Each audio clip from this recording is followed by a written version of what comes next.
Good morning, everyone. This is Jonathan Kinney. I'm with the State Historic Preservation Office. We're going to get started here in just a minute.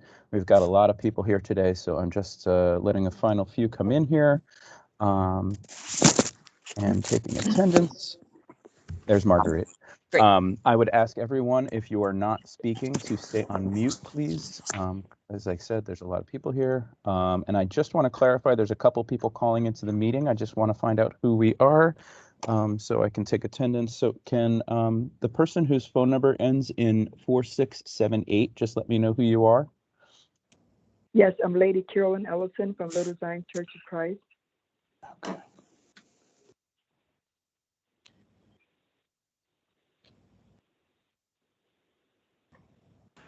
Okay, thank you. You're welcome. The person whose phone number ends in 7136, can you please tell me your name? My name is Maureen Parker from Little Zion Church of Christ. Okay. Thank you very much. You're And the person whose phone number ends in 9278, please let me know your name. Good morning. My name is April Hanna from Little Zion Church of Christ. Thank you very much. Okay, Tom, it's all yours. All right. Good morning, everyone. My name is Thomas Elmore. I'm the chair of the Connecticut Historic Preservation Council, and I'm calling to order the July 7th, 2021 Historic Preservation Council meeting. With me this morning are the following council members: Beth Ackley, Beth Burgess, Marguerite Carnell, myself, Margaret Faber, Leah Glazer, Kathy Mahar, Christine Nelson, Vice Chair, Sarah Nelson, Sarah Sportman, Walter Woodward, and Ellen Zappo. We have a quorum and we'll get the meeting started. The following is the Historic Preservation Council's format for review of public comment procedures. Given the online format of today's meeting, and for those who are visiting, I want to review and explain our procedures. I will read each motion and ask the motion to be moved and seconded. The staff will present the agenda item to the council. Council members will have an opportunity to ask questions. If called upon by staff, a representative of the organization may offer statements or address council's questions. For members of the public who wish to speak to the agenda item, we ask that you identify yourself and your affiliation. After all questions have been addressed and statements made, a roll call vote by council members will be taken. If members of the public have letters and/or written statements they wish to submit for the record, please email them to jonathan.kinney@ct.gov, and that's spelled JONATHAN@ct.gov.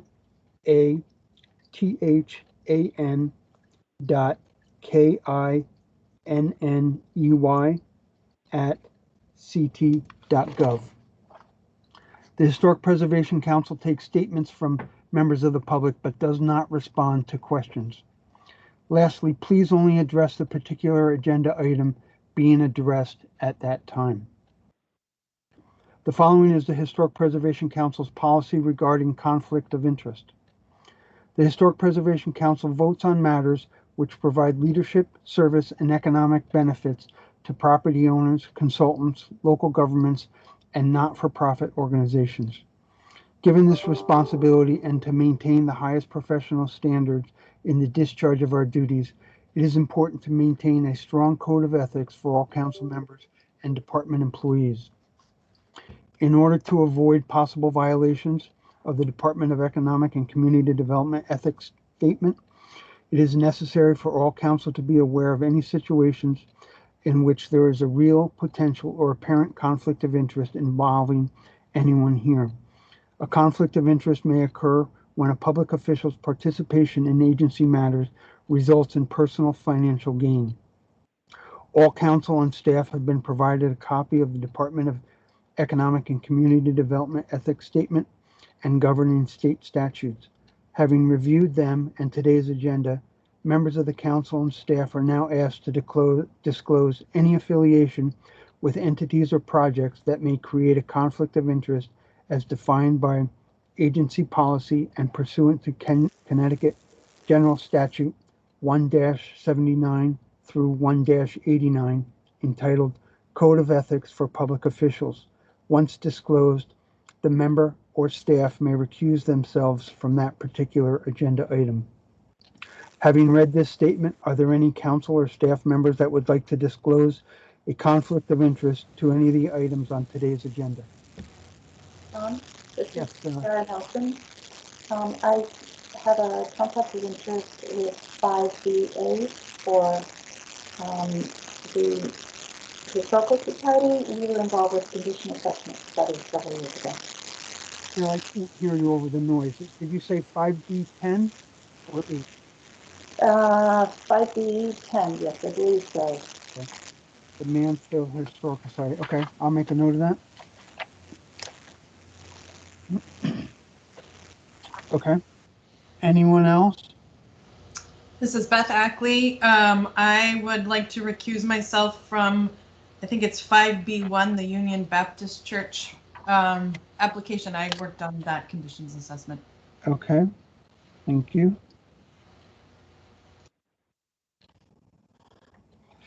Anyone else? Okay, very good, thank you. So recused members are asked to leave the meeting platform when that agenda item is up for discussion. Staff will text them a message when they may return. So we have a large agenda today. We have 15 items on the meeting. I know 2 items have been requested to be tabled, but we still need to bring them up for discussion. So if we allocate 10 minutes for each, that's 150 minutes. So we're at 2.5 hours. So council members, can everybody stay until 12:30 if we need that additional time? I actually have a meeting at noon. It's Kathy, Tom. Okay. All right. Kathy, just let us know when you need to step out so we can make a note of that. Okay. And then staff will quickly introduce each application so that we have time for discussions. The first item on the agenda is the review of last month's meeting minutes. We'll move on the review and approval of the meeting minutes. Are there any corrections or comments? Yes, Margaret.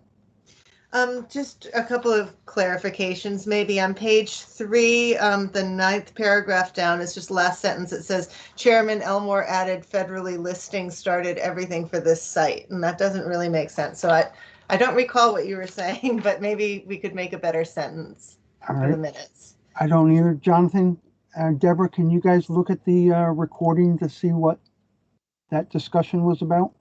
Yeah, Absolutely. We'll clear it up. Thank you. Yeah, and then just the last one is on page 11, the last 2 paragraphs, it's the same issue. You know, it just doesn't really make sense. I don't think anyone reading it would understand what we were talking about. So maybe just clarify the last 2 paragraphs, page 11. And that's all. Thanks, Margaret, for that detail. Thanks. Anyone else? All right. May I have a motion to approve the minutes with these modifications and corrections as noted? Kathy, motion to approve with modifications? Second, Christine. Very good. We'll take a roll call vote. Who was second? Yeah, just a second. Can people who are not speaking please mute their mics? It was Christine, I seconded. Okay, thank you. You're welcome. The roll call vote, Beth Ackley, Aye. Beth Burgess, Aye. Marguerite Carnell. Abstain, as I did not attend the meeting. I abstain. Margaret Faber, Aye. Leah Glazer, Aye. Kathy Maher, Aye. Christine Nelson, Aye. Sarah Nelson, Aye. Sarah Sportman. I abstain. I believe I missed the first part of the meeting. Oh, Sarah, if that's you, we're just going over the meeting minutes and approval of them, taking a roll call vote on approving the minutes. There were a couple of areas for corrections to be made. Right, I'm just abstaining because I missed the first half of the meeting last month. Oh, last meeting. Okay, Thank you Yeah. for clarifying that for me. Walter Aye. and Ellen Zoppo. Aye. Thank you, Ellen. All right. Motion carries. Thank you. First item on the agenda is unfinished business. Item 5A.1.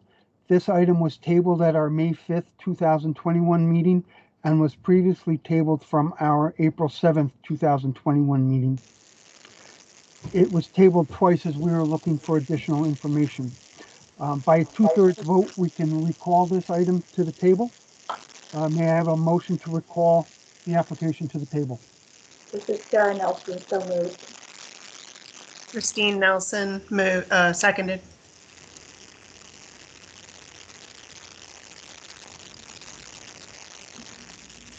Okay.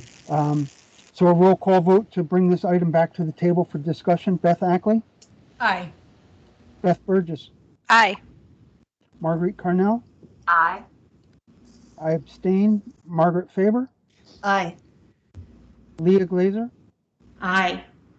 Kathy Mahara, Aye. Christine Nelson, Aye. Sarah Nelson, Aye. Sarah Sportman.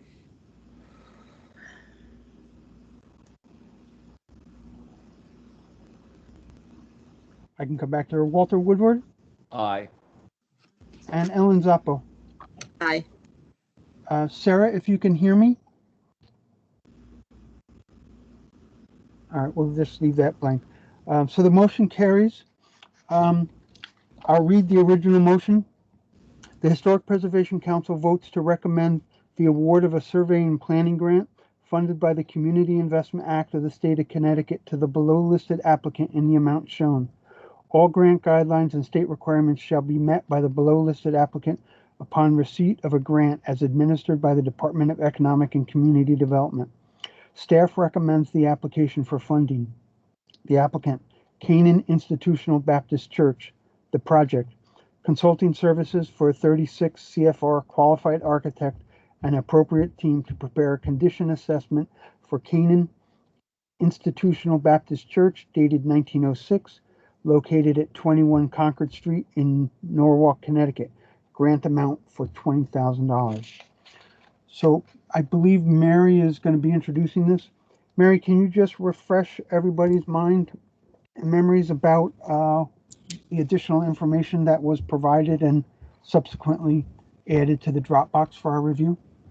Sure. So as you just mentioned, this application was originally tabled because I think council felt it wasn't focused enough, that there was a lot that a comprehensive condition assessment was not going to be able to address in one project. And a lot of concern was around the damage caused by water infiltration. And there was other concern regarding the fact that there's vinyl siding on the church, and so there's a big unknown there. So I did work with the applicant. They weren't prepared to resubmit. Mary, you zoned out there for a second. I believe it was in May. In any case, I've been working with the applicant okay. I'll try to resum. I have been working with the applicant to try to refocus the project. And so now, although they have about 3 major concerns, they're going to focus this project on the causes of water infiltration, which will include some selective examination behind the vinyl siding. So they're keeping the budget. They are reserving some amount in case there's a lift required. So I will continue to work with them if they're awarded this grant to make sure that the RFP and the project itself stays tight and concentrates on their top concern right now, which is causes of water infiltration and recommended treatments that meet the standards. I don't believe Susan Schweitzer could come to this meeting. She's the representative for the church, but I'll be happy to take any comments or concerns that the council has. Great, thank you. Council members, any questions?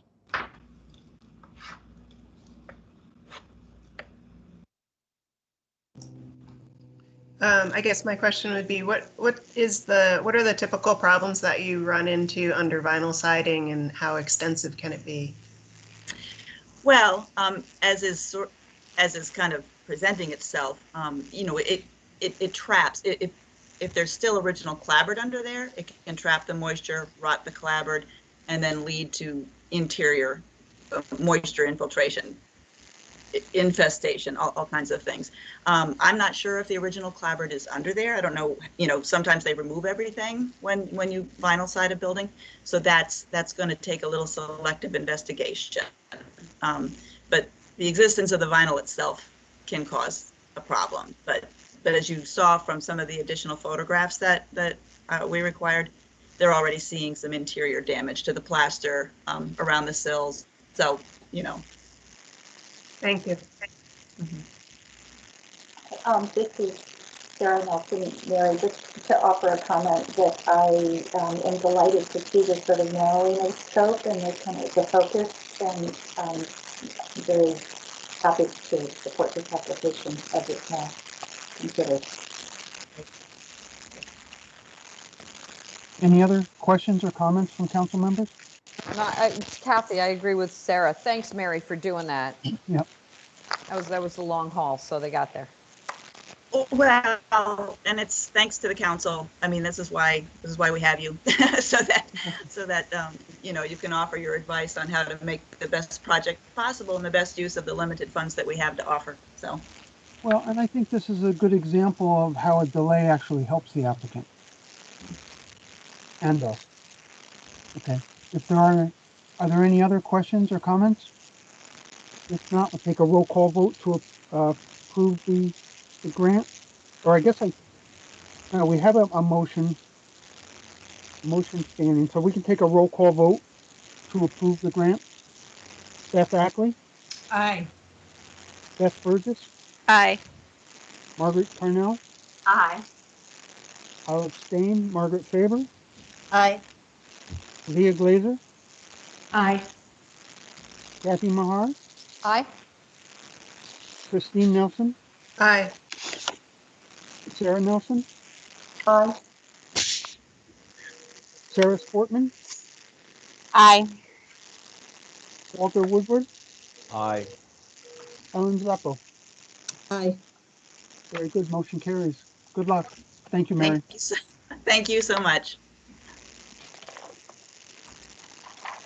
So the next item on the agenda is the new business. And I guess before we get started, I'd just like to preface for everyone's benefit that we made a decision in the council to subdivide the 14 applications into 3 subcommittees. And each subcommittee was responsible for reading either 4 or 5 applications and then getting together to have a detailed discussion. With that, we put together a series of questions and comments and concerns, submitted them to Erin, and she submitted responses late yesterday afternoon. But one of the things that I just want to state up front is there's a big difference between various applications. 146 Illinois Avenue, Haiti residence, 1713. Committed by your motion. The holder fee is on thing. Alan, is that your computer?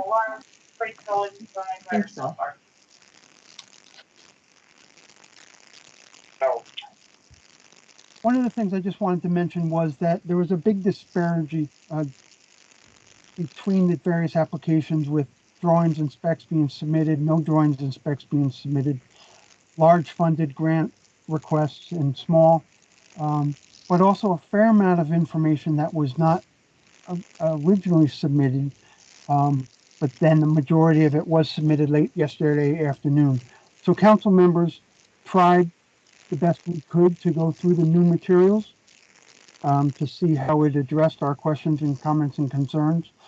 But with that said, I, for one, had to unplug yesterday afternoon because of the thunder and lightning storm, and then got back on this morning and got through a majority of the materials, but not with the detail or care that I might otherwise have done.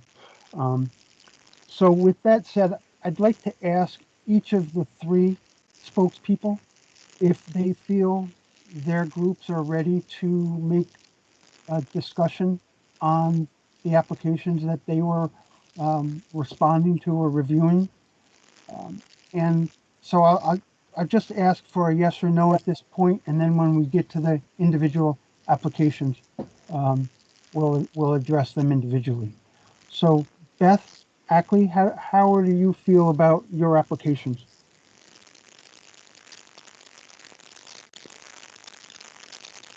Is Beth with us? All right, I'll come back to Beth. Sarah? Tom, I'm sorry. She might Beth have is- recused herself, yeah? Beth is recused from this item, Tom. Oh, we haven't started. Can you get her back on for me, Jonathan? We haven't started yet. I could speak for our group if you need.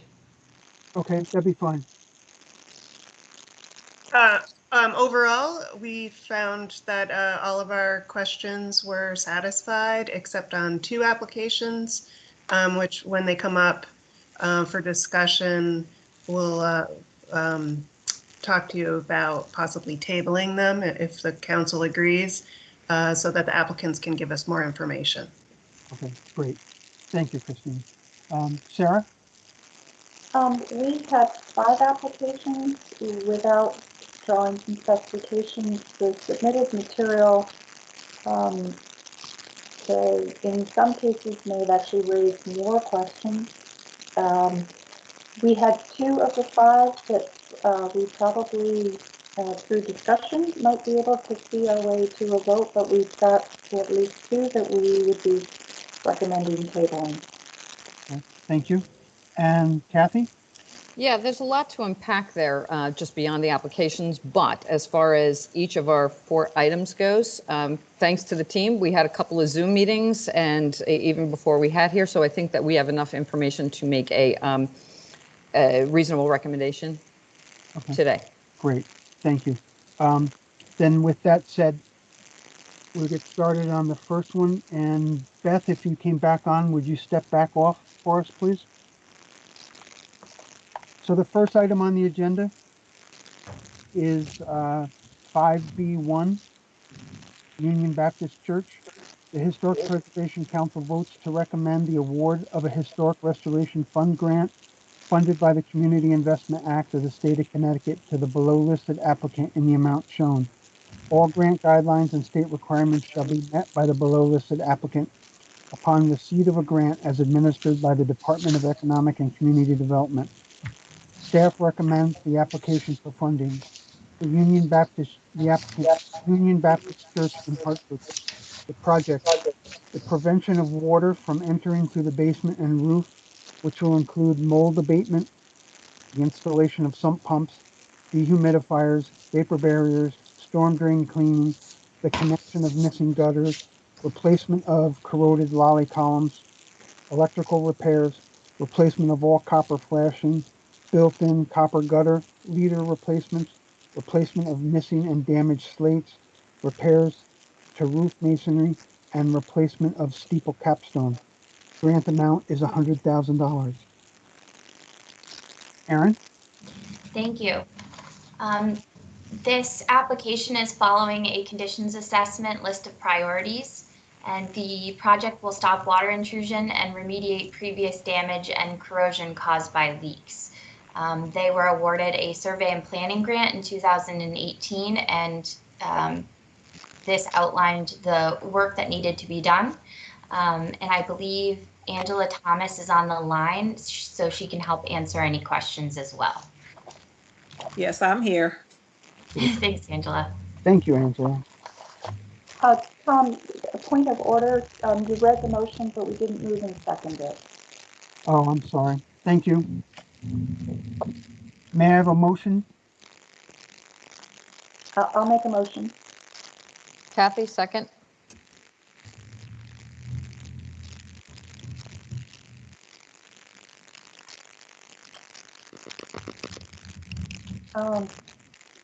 So Tom, would you like the subcommittee to summarize at this point? Yes, please. Okay, or no, look, it looks like Erin, you actually had, you copied our comment. Yes, I tried to organize it. Okay. So briefly, the subcommittee reviewed this application. It's an extremely important building for an extremely important community.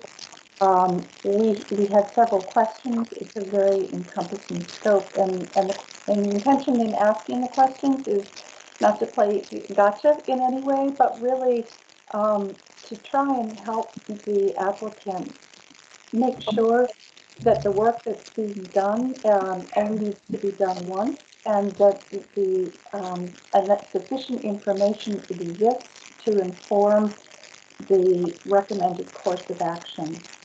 And one of our questions was we wanted to see the condition assessment report so that we could understand, because this is $300,000 worth of repairs with a $100,000 grant, but there are no plans and specifications. So a few questions, and I'm so delighted Philip from the church is here. How did the descriptions of the work get put together, and at what point are you engaging with professionals in terms of putting together bid documentation? As I'm looking on the screen here, it says missing from application, conditions assessment was missing. Angela, I added it, so they've been able to look it over. Yep. Okay. So they're wondering, because there isn't, they've basically in the conditions assessment, they've listed priorities and some treatment plans, but they don't have scope of works or plans and specs. So they're wondering if when you tackle each priority, are you reaching out to, and Sarah, correct me if I'm wrong, are you reaching out to consultants or contractors, and at what point are you reaching out to them? Well, one good thing is Lynn Cole Smith, who did the conditions assessment, she's been available to us to bounce ideas off of, and we have the copies of the what is it, the Secretary of State of Interior's standards. We refer to that, as well as any contractors that we talk to, they understand that they have to meet those requirements. And so we're really doing our research, and we don't hesitate to pick up the phone and call Mary Dunn. She's been very, very, very helpful in giving us guidance in these areas. Question for Aaron and for Mary. Do you still require drawings prior to allowing somebody to go out to bid? We ask for them, but they're not required. So it's kind of on a case-by-case basis. So I usually consult with Mary after the application's been approved, and we review all of their bid documents together. Okay, that's sort of a bigger question that we can come back to, but specifically for the church, in terms of some of the scope questions, was air quality sampling done in the basement and throughout the church because of the mold? Can you repeat that? Oh, okay, I didn't hear it. So you had an industrial hygienist quantify what the mold levels were and what the specific pathogens were? Yes, we actually we had a industrial hygienist that did the other section. We found there was actually mushrooms growing down there also, and you could visually see the mold, and you could smell the mold in the sanctuary, which had collected in the wet carpeting that had, been results of leaking in the church. But you don't have to convince me that it's there. I just wanted to make sure that you actually had somebody with the level of specific qualification to help you evaluate the best treatment for the mold. Yes, Ron Sager. And so you have a report done, and you would have a follow-up report done after you've mitigated for the mold. Yes. Okay. And in terms of the basement water, what was presented in your application was that it could have many sources, including rising groundwater. It could be from the baptismal font. It could be from other sources. That you were going to put it to a sump pump to get the water out, but it doesn't say where the water is being discharged to. There are actually 3 pits down in the basement.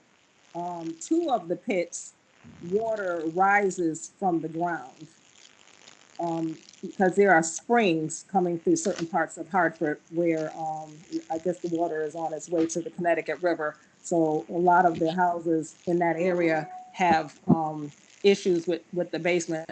So the water in 2 of the areas comes from there, and the 3rd pump is where the sump pumps are supposed to pump the water to the main line, and then it goes out of the building. It merges with the main line, but water also is coming through missing mortar in the foundation. It's coming through leaking plumbing. It's coming through a variety of ways. But the sump pumps, apparently there had been sump pumps in the past, but from the condition of them, they're all corroded and they look like antique sump pumps. There were 2 of them there that were pumping the water over to the pit where the main line is that carries the water out. So they haven't worked in probably 20 years. And the last question, big scope question I had was about the roofing. And the roofing assessment was done.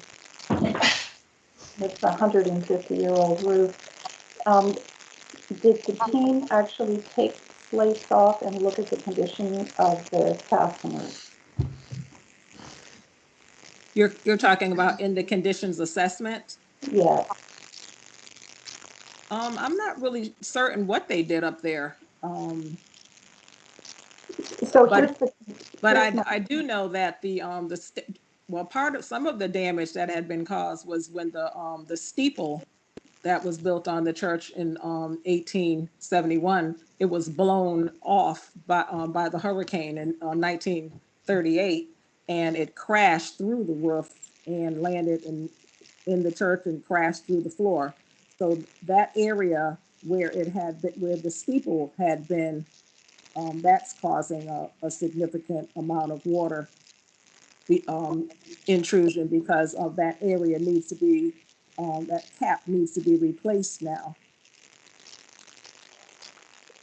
And the reason I was asking the question was typically with a roof of the age of the roof that you have, because the weak links are the flashing and the ties, and they don't last as long as the slate. But the restoration of slate roof surfaces usually is not piecemeal, but it's holistic side by side as budget permits, because the ties will continue to sequentially fail. And I'm seeing flashing replacement, but I don't see anything that addresses what I'm concerned for the church is actually bigger issue, cost outlay that's sitting there. Those were the sort of specific questions that I had as an architect. I know that as a subcommittee, we continue to feel that this is an extraordinarily worthy project and that we want to help you to the greatest extent possible. We're concerned that the magnitude of the work without drawings and specifications will not invite cohesive bidding or thoroughly sort of considered repairs and budgets, because the work has not been developed through the level of design development to actually suss out whether the corrections to the sump pumps are going to actually have the effect that you want, or whether you need to be putting in a drain to the outside of the foundation wall. So I have not actually heard from all of my subcommittee members, but I want to talk, ask them, Beth and Lena, whether you are comfortable, and Tom too, moving forward on this grant application at the present time. I have a couple questions, quick questions, because the clock is running.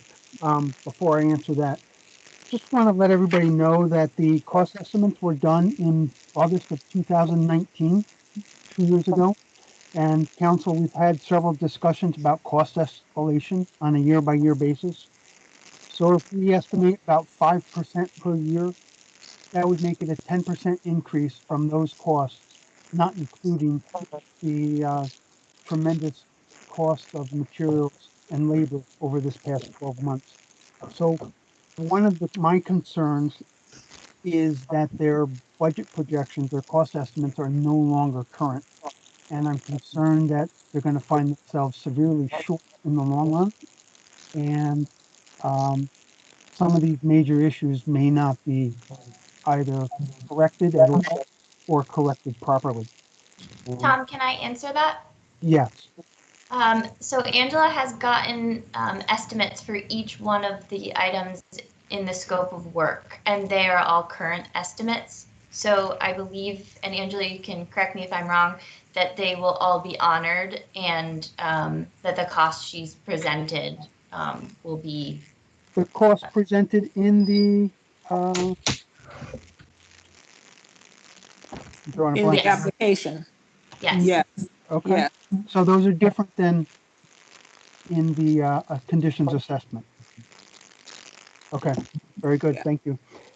Then my one other question I have, or two other questions really quickly. Would you consider adding a battery backup system to your dehumidifiers so that when the power goes out, not if the power goes out, but when the power goes out, your some pumps will continue to work? We would consider it. It all depends upon the funding. I mean, the like how much extra that would be. Okay. But we would consider that. We're very open. All right. And then my last question is, if you don't have a maintenance plan for your entire facility, would you put one together so that you don't find yourself as far back as you are right now? Yes. Okay. Yes, but the truth of the matter is, they started 25 years ago. The church had voted to move forward with the abatement of water, but the problem is there were so much damage coming in from the water that their money went to repair the damage. So they would take one step forward and two steps back. Okay. Thank you. Sarah, I think I'm in agreement with what you said earlier about the lack of plans and specs, and I really think that it would help this applicant tremendously to have that level of detail incorporated. If I may, as a member of the subcommittee, this is Beth Burgess. Angela and Aaron, thanks so much for preparing this information. I think that in lieu of the maintenance plan that Tom was talking about, certainly we could start with the prioritized treatment plan and estimate of cost that's in the condition assessment. That's a great place to start moving forward.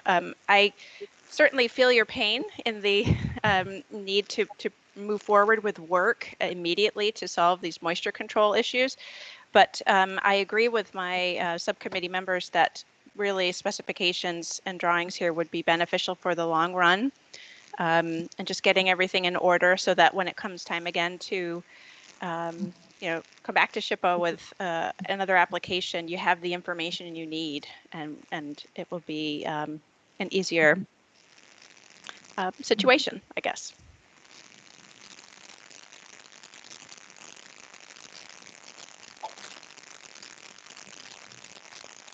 Leah, did you have any thoughts? No, I mean, I'll defer to the rest of you just because I just don't have the expertise here. I mean, it's a big job, so I can certainly see the benefit of getting more of the details and the specs, but I can't really speak to it with any kind of expertise. Tom, can I just suggest an idea? Yes. We can work with Mary to apply for our survey and planning grant for the plans and specifications, and have those created as soon as possible. And with the hope that Angela can come back in and apply for the November round, if possible. I think that may make the council the most comfortable and be the best for Angela. Yes. So, Sarah, I need some help. Would it be best to table this for those details to come through? Or would it be best for the applicant to deny this outright so that they can go through that other process that Aaron was just talking about?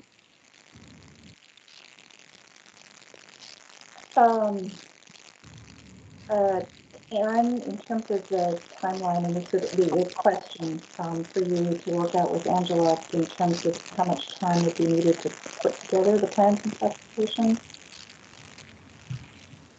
I will have to check with Mary. I'm not sure she's still on the line about when this could feasibly be on the next agenda, or a subsequent agenda, and how long it might take to write an application. So I would need to get back to you, but Angela, do you have any idea of when you might be able to work with Mary on an application? Well, I'm just trying to understand what's going on here. So basically what I'm hearing is you don't feel that our application has enough specificity, and we need to write one of the grants so that someone can help us develop the specificity. Is that what I'm hearing? And so this particular grant application, we need to resubmit in November. So that pretty much would mean if it's submitted in November, I guess awards are not made until what, January? So then winter is now in the way. So that means we would not be able to make our priority repairs until next spring.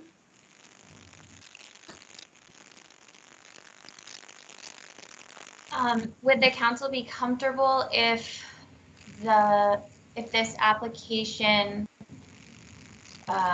went side by side with a grant for the plans and specifications, so that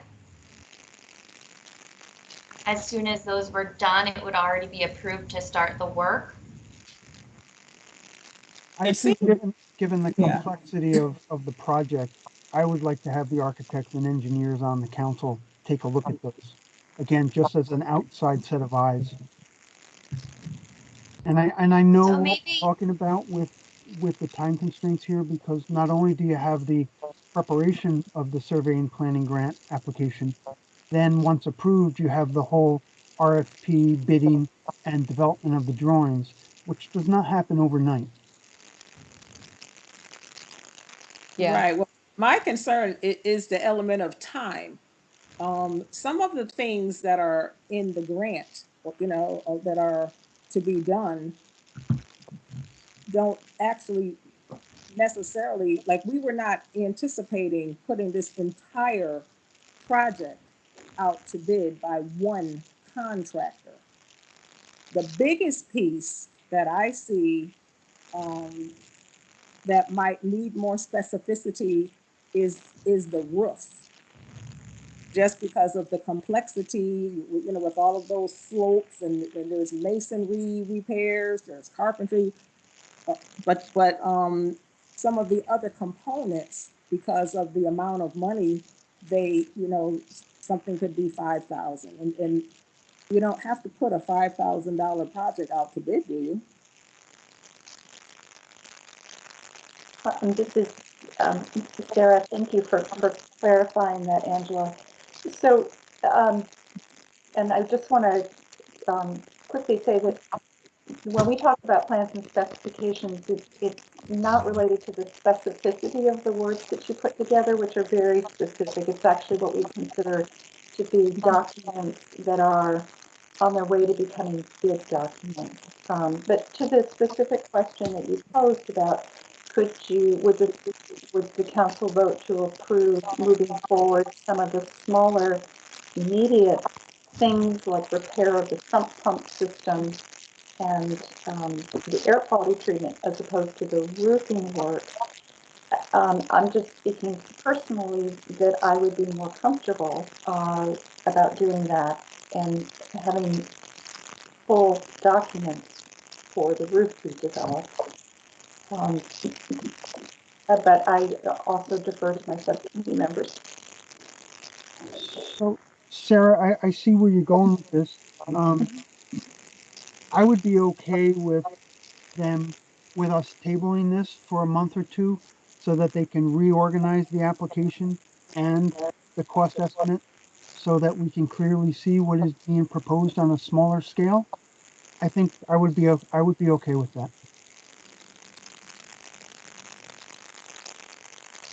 Beth? Sorry, I'm thinking for a moment. So here's Kathy, speaking from an outsider who did not have an opportunity to review this. It all sounds very confusing to me right now. Yeah. So there's a lot going on. And I think if it goes back in, there's a survey and planning to redevelop the budget, it will significantly enough change what was submitted in this round that a lot of the narrative will be completely different.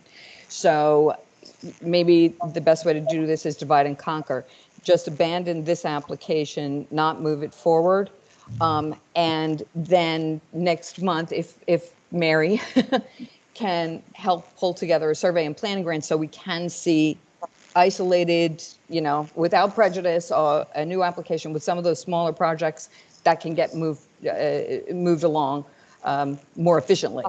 But I think that keeping this initial application alive somehow is just going to muddy the waters moving forward.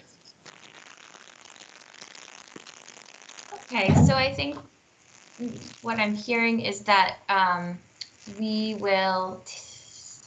can redo the application to include just the smaller projects and eliminate the roofing project and bring the roofing project to Mary for a survey and planning grant.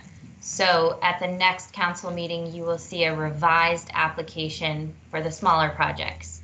And I would like to see a clear scope of work for each of the tasks, because repairing the water infiltration through the foundation, while it sounds easy, there's a lot to be done there, and it can actually cause more damage if it's not done correctly.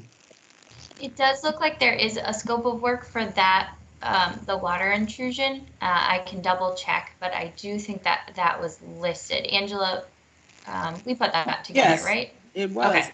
because we we had to get the report from the state archaeologist. Right.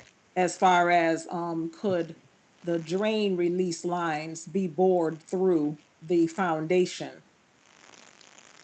And she had said yes. Mr. Chairman? Yes.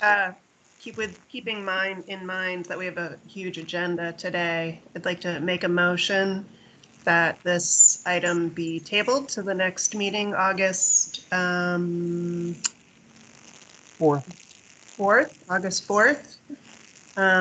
for future consideration, for work with staff and for future consideration. We have a motion on the table. I'll second. This is Sarah Nelson. Okay, second. So with that said, I think then that'll be the strategy that we're going to use to move forward, Aaron and Angela. So then let's have we have the motion to table this for 1 month. That'll give you some time to scramble and put together some materials for us. So I'll take a roll call vote. Beth Burgess? Aye. Margaret Carnell? Aye. I'll abstain. Margaret Faber? Aye. Leah Glazer? Aye. Kathy Mahar? Aye. Christine Nelson, Aye. Sarah Nelson, Aye. Sarah Sportman, Walter Woodward, Aye. Ellen Zeppo. Aye. Okay, very good. Thank you. It's tabled for 1 month, Aaron. Okay, thank you. Thank you. Thank you, Angela. Appreciate your honesty and your time. Okay, thank you. So council members, that took 25 minutes. So we're way over our allocation. Maybe we can make up some time on the upcoming applications. The next item on the agenda is 5B2, the Samuel Smith House. The Historic Preservation Council votes to recommend the award of a Historic Restoration Fund grant funded by the Community Investment Act of the State of Connecticut to the below listed applicant in the amount shown. All grant guidelines and state requirements shall be met by the below listed applicant upon receipt of a grant as administered by the Department of Economic and Community Development. Staff recommends the application for funding. The applicant, Samuel Smith House in East Lyme, Connecticut. Project, complete red cedar shingle roof replacement in kind. Grant amount, $10,000. Aaron, before you get started, Jonathan, can you invite Beth Ackley back in for us, please? Yep, she's back, Tom. You're all set. Okay. I'm here. So may I have a motion to bring this item to the table? So moved, Christine. And a second? Beth Burgess. Thank you. Aaron? This is a complete cedar stake roof replacement. I believe Gary from the town of East Lyme is on the line here, and I'm waiting for an answer from them as to whether this is just the main roof or the main roof and the L. So hopefully he can answer, and just checking to see if he's online.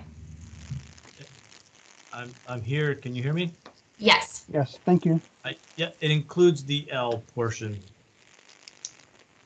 Thank you. And so the quote that they sent will be honored. And so I do want to say, Tom, that I did check with all applicants about their budgets to make sure and consider the rising cost of construction materials. Thank you. So I will now go to the questions. So I did include the quote in the Dropbox, and it will be the main roof and the L. And the council just wanted to make sure that the gutters weren't installed before the roof, and so Gary and I will just review the sequence there. Typically the gutters are installed after the roof is Right, installed. right. So, yep. So we'll just, and I'm sure it was just written backwards. So, but Gary, I will review that with you. Okay. Thank you. Tom, so as a member of the subcommittee, I have no problem recommending this to the full council for approval with the advantages provided. I do as well. That's Beth Burgess. I do as well. I just have one question though. With regard to the contingency fee, it's awfully small. If you find any issues on the roof, it's not going to cover it. So I think the applicant needs to be prepared to somehow find additional monies if issues are found during this roofing project.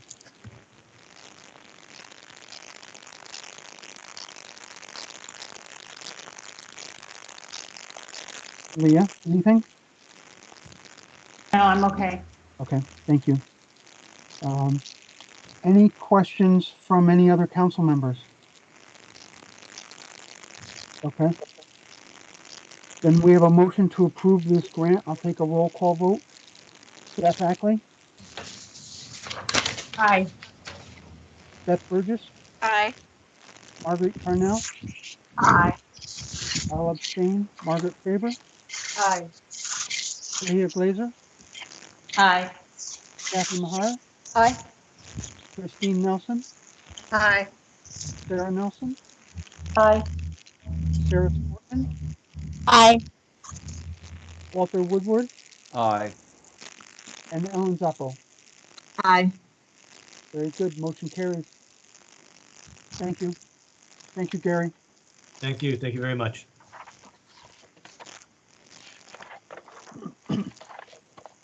Next item on the agenda is 5B3. The Historic Preservation Council votes to recommend the award. Hang on a second. Votes to recommend the award of a Historic Restoration Fund grant funded by the Community Investment Act of the State of Connecticut to the below listed applicant in the amount shown. All grant guidelines and state requirements shall be met by the below listed applicant upon receipt of a grant as administered by the Department of Economic and Community Development. Staff recommends the application for funding.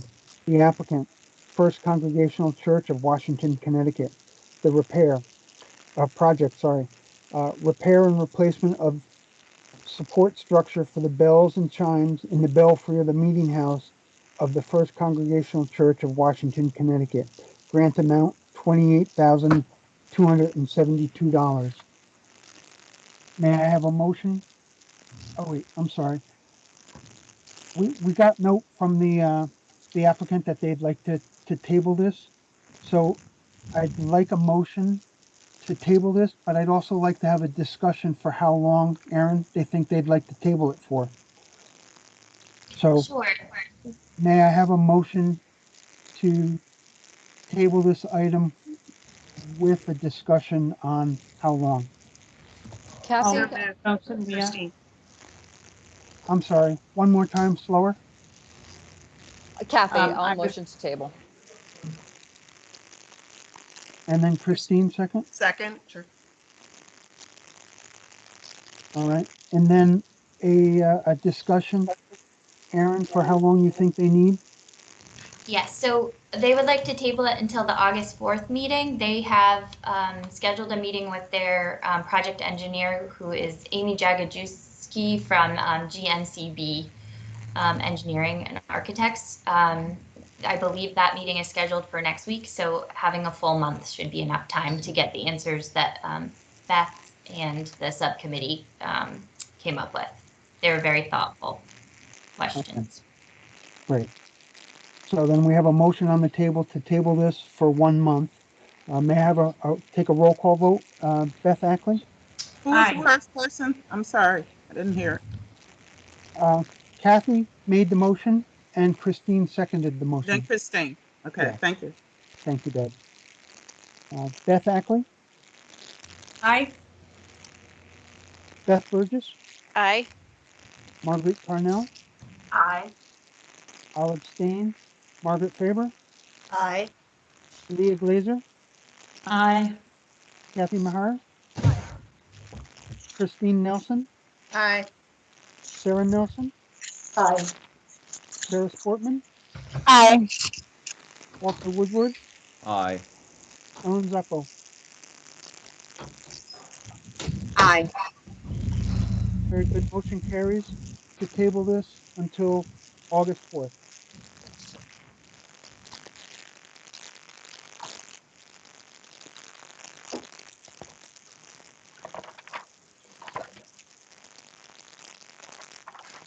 That was a good one. It was 3 minutes. We're making up time. The next item on the agenda is 5B4, Hartford Food System Incorporated. The Historic Preservation Council votes to recommend the award of a Historic Restoration Fund grant funded by the Community Investment Act of the State of Connecticut to the below listed applicant in the amount shown. All grant guidelines and state requirements shall be met by the below listed applicant upon receipt of a grant as administered by the Department of Economic and Community Development. Staff recommends the application for funding. The applicant, Hartford Food System, Inc. in Hartford, Connecticut. Project, full roof removal and replacement. Grant amount, $35,600. May I have a motion to bring this item to the table for discussion? So moved. Who is that? Beth Burgess. Marguerite, second.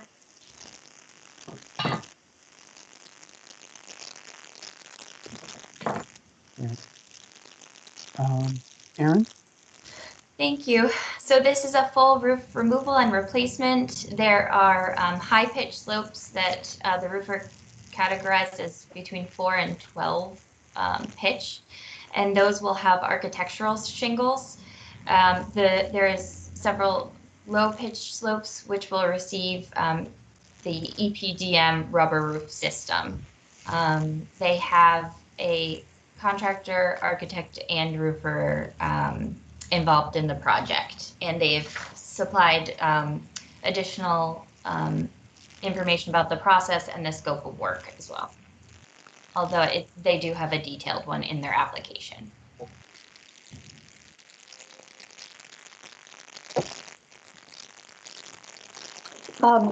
Sarah, does anyone else from the subcommittee want to present this one or any questions? Okay, don't all speak at once. Our question was clarification really of the scope of the steep slope and the low slope roof. So the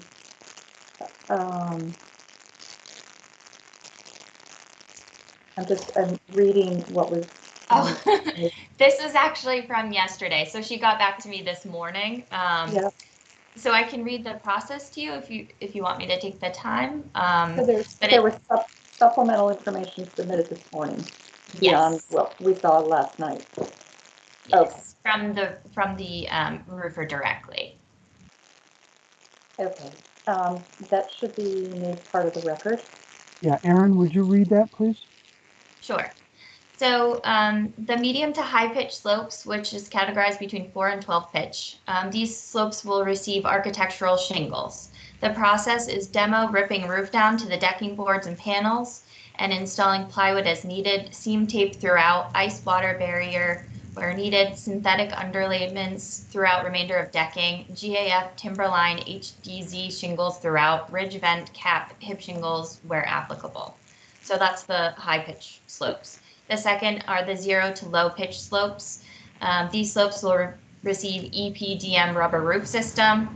The process will be demo ripping roof down to the decking boards, panels, and installing plywood as needed, installing insulation board throughout entirety of roof sections, fastening and securing of insulation boards to decking with proper code compliant fasteners and plates with proper spacing, installation of 0.60 EPDM throughout low slope facets, fully adhering to insulation board sidewalls where applicable, installation of seam tape, cured cover tape, uncured cover tape, and joint lap caulk as needed, installation of commercial grade drip edge, waterproofing, sealing, rolling of bubbles, and additional caulking as needed. Great, thank you. Erin, just so you know, all council members have struggled with the time allotment to review the materials. So we're doing our best.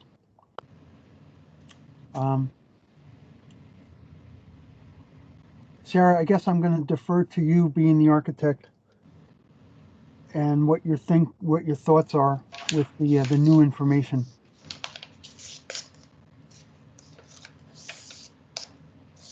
Is Sarah still with us? Jonathan, is Sarah still on? I'm looking right now. She may have gotten disconnected. Oh, there she is. So she didn't hear my question? Connection issue. I just rejoined.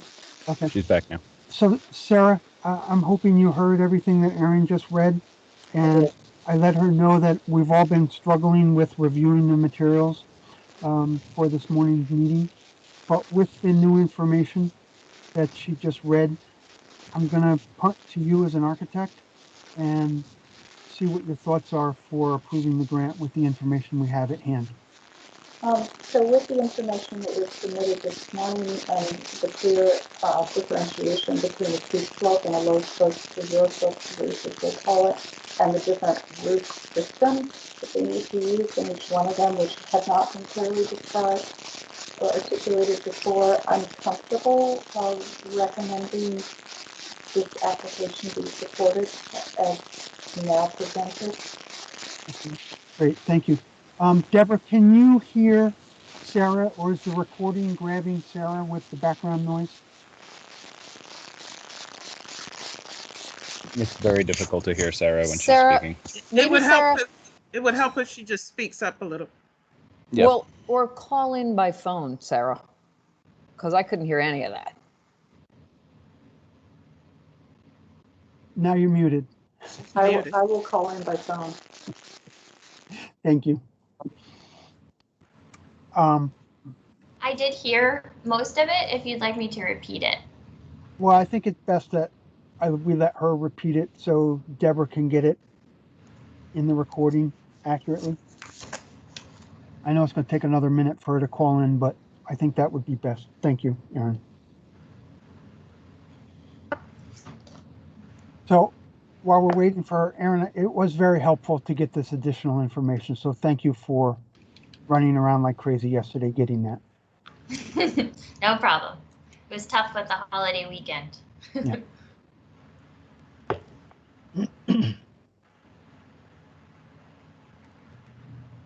Jonathan, do you have to let her in, or does she just come in on the phone? I'll be letting her in as soon as she calls in.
Can you hear us, Sarah?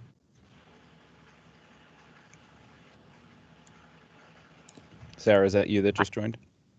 It is. Can you hear me? Okay. Yes, loud and clear. Thank you. Sarah.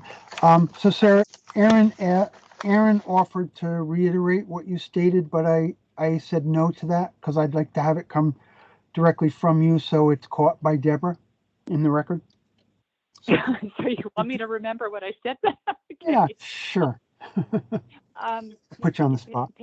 Paraphrasing myself, with the additional information that was submitted this morning that shows that the applicant clearly understands the different needs of a steep slope versus low slope roofing system, and that the clarification offered about how the installation would be done, I would be comfortable recommending it to my fellow subcommittee members and my fellow council members to vote to approve.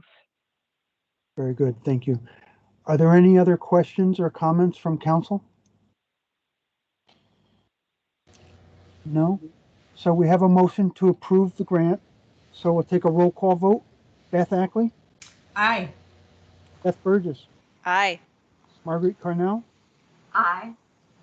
I will abstain. Margaret Faber? Having technical trouble. Aye. Okay, that's fine. Leah Glazer? Aye. Kathy Mahara? Aye. Christine Nelson? Aye. Sarah Nelson? Aye. Sarah Sportman? Aye. Walter Woodward? Aye. Ellen Zappo? Aye. Very good. Motion carries. Thank you.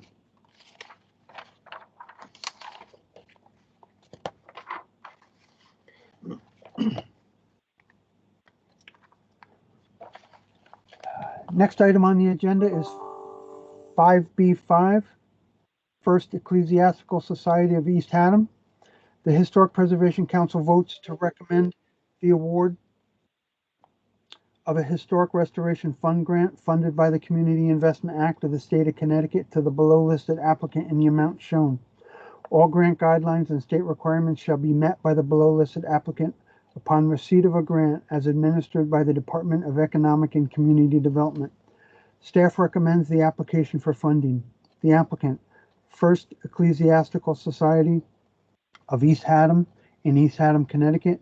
Project, replacement of cedar shake roof on 1902 Parish Hall and repair to north side of cedar shake roof on 1794 Meeting House. The grant amount originally was $47,512.50 and has been increased to $49,158. May I have a motion to bring this item to the table? So moved. Christine. Second? Kathy, second. Sarah.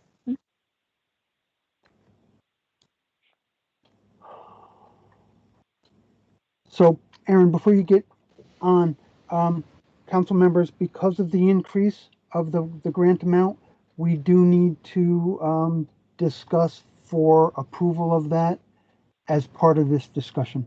So, Aaron, go ahead. Thank you.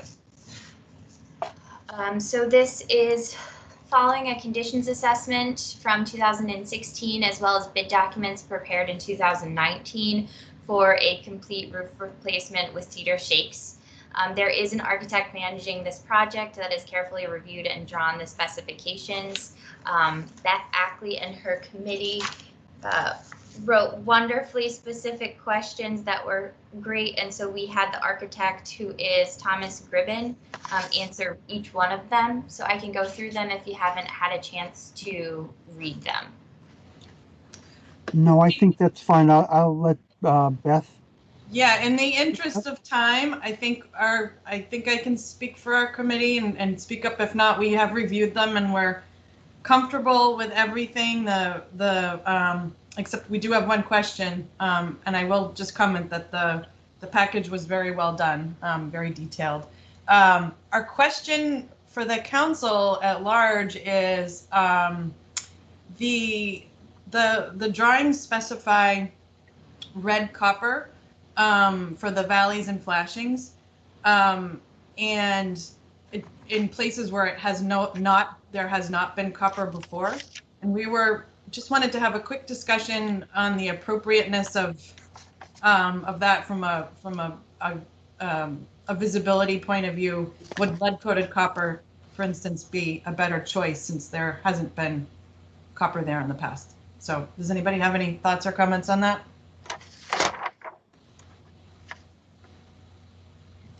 Beth, this is Sarah. What was used as valley flashing before?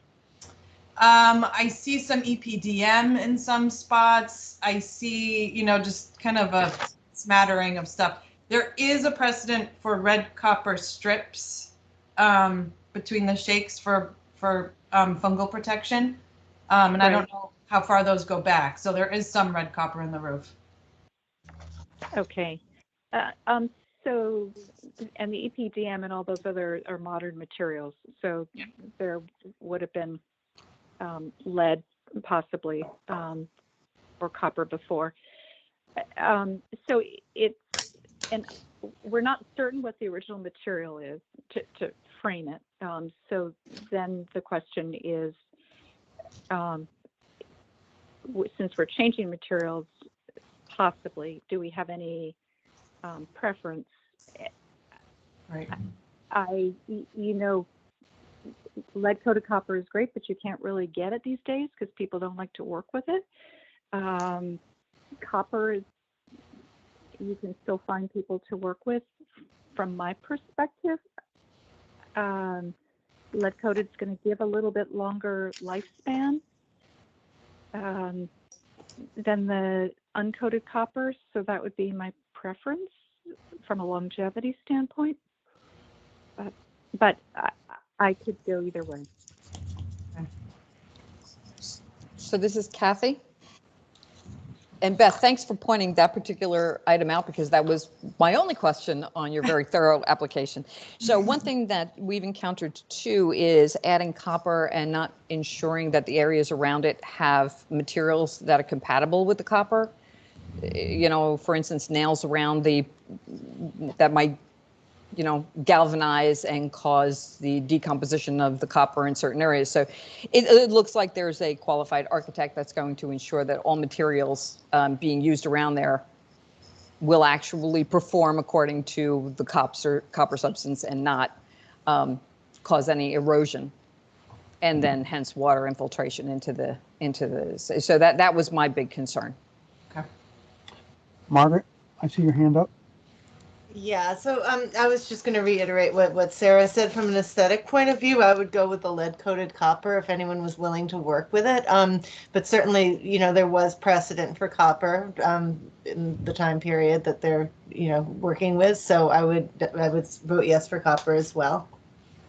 They do have lead-coated copper on another component, another part of the roof, and there's also a Freedom Gray or zinc-coated copper as well if lead-coated couldn't be. So that's a good point. Yeah. Yeah. So sounds like the consensus is a preference for not the red copper. For those of you in the know. Yeah. I have a couple quick questions if there are no other questions from council.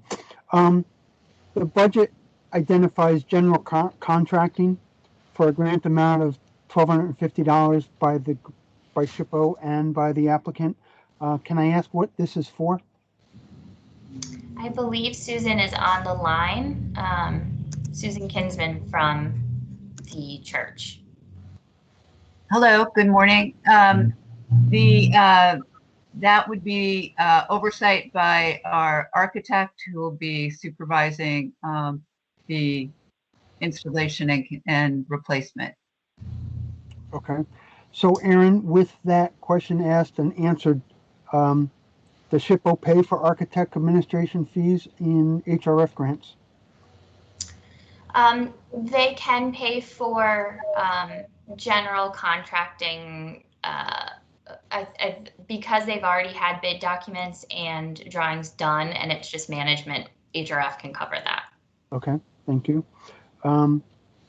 I would like to have, if it's not already been done and put in the Dropbox, I would like to have the schedule revised as just part of the condition for approval, to state that no work is going to be done during the winter or temps below 40 degrees.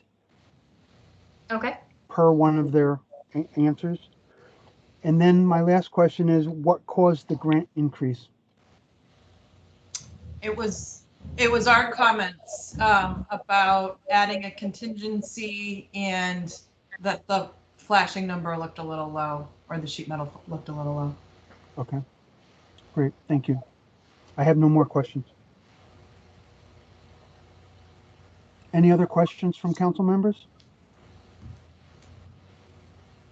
Okay, so we have a motion on the table to approve this grant with the increased grant amount. And for the record, that increase came via yesterday afternoon for our review. So I'll take a roll call vote to approve this grant as presented. Beth Ackley? Aye. Beth Burgess? Aye. Marguerite Cornell? Aye. I will abstain. Margaret Faber? Aye. Leah Glazer? Aye. Kathy Maher? Aye. Christine Nelson? Aye. Sarah Nelson?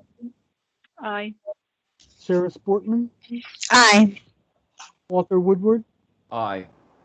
Ellen Zappo? Aye. Very good. Motion carries. Thank you. Thank you.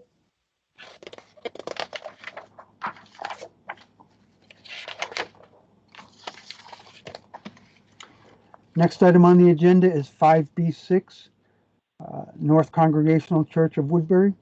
The Historic Preservation Council votes to recommend the award of a Historic Restoration Fund grant funded by the Community Investment Act of the State of Connecticut to the below listed applicant in the amount shown. All grant guidelines and state requirements shall be met by the below listed applicant upon receipt of a grant administered by the Department of Economic and Community Development. Staff recommends the application for funding. The applicant, North Congregational Church of Woodbury, Inc., in Woodbury, Connecticut. Project, replacement of 140-year-old metal roof on 1816 sanctuary building with like-for-like material. Grant amount, $70,611.82. May I have a motion to bring this item to the table for discussion? So moved, Christine. Second, Walt. Okay. Aaron? Thank you. So this grant is following a survey and planning grant in 2019 to hire an architect to help determine the correct roof replacement process and materials. So this is the total roof replacement of the 140-year-old metal roof on the sanctuary building. This building does have an easement on it, so staff carefully reviewed and discussed the metal replacement style and installation. And so it was approved by our easement manager, Julie Karmelik, and there were some additional questions that we were able to answer. So I believe this is Beth Ackley's committee too. So I have those questions ready. And we have reviewed the answers to those, and we were comfortable that everything was addressed. The one thing that is not necessarily part of the application itself, but we did suggest that that photos were taken of the probable historic roof underneath, just for archival purposes for the church. But otherwise, I think all of our questions are resolved on this one. That's a great idea. Thank you. Questions from or comments from any other council members? No? Okay. So, Beth, considering what you just said, I will take a roll call vote to approve this application. Beth Ackley?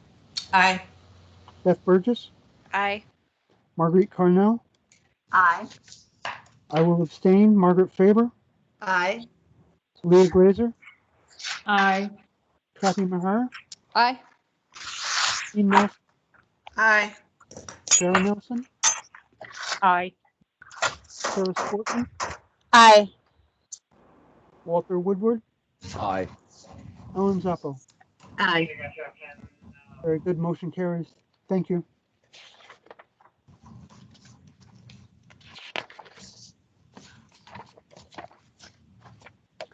Next item on the agenda is 5B7 Little Zion Church.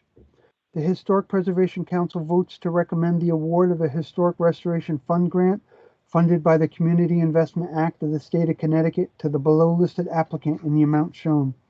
All grant guidelines and state requirements shall be met by the below listed applicant upon receipt of a grant as administered by the Department of Economic and Community Development. Staff recommends the application for funding. Applicant, Little Zion Church of Christ in Norwalk, Connecticut. Project, replacement of 2 of the church's non-functioning steam boilers with new units, as well as the replacement or repair of damaged piping, flues, and controls. Grant amount $18,200. May I have a motion to bring this item to the table for discussion? So moved, Beth Burgess. And a second? Second, Christine. Aaron, you're up. Thank you. So this is a replacement of 2 of the church's non-functioning steam boilers. The church currently will not have heat for the winter without this boiler replacement. I believe Mike Farino from Preservation Connecticut is on the line, who helped with this application and has consulted with the group, and also several members of the church are also on the line.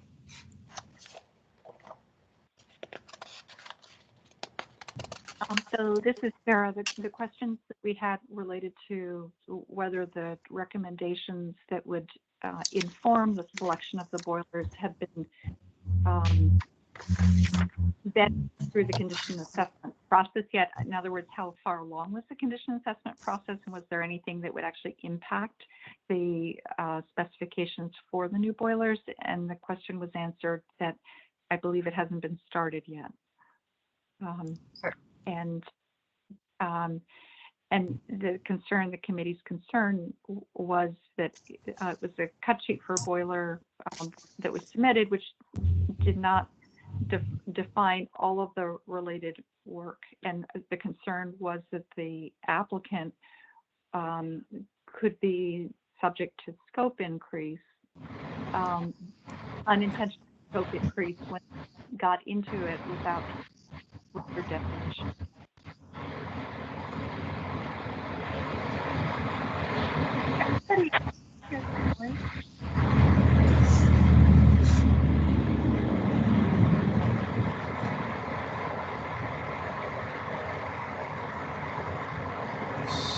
Sarah, can you put your phone on mute to see if that noise is you? Yep. Yep, it was. Okay. I hadn't hit mute yet on the phone. So maybe it was just a big plane going over somebody. So,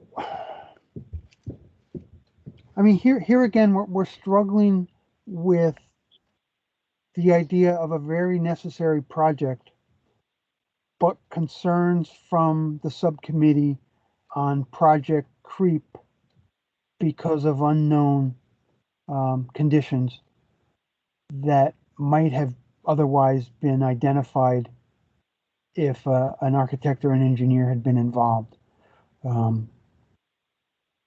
So I guess one of the questions I have, considering that these two units are so beyond repair that they need to be replaced, can the church handle additional unexpected costs if and when they arise? And it doesn't affect what we're about to do here. I just wanted to ask that very blunt question.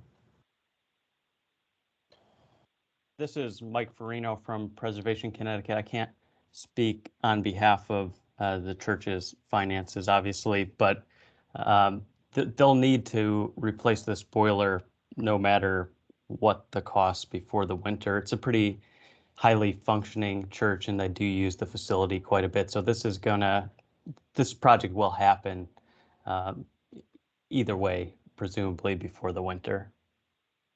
Okay, thank you, Mike. Mike, do you know if they have a maintenance plan for their whole facility?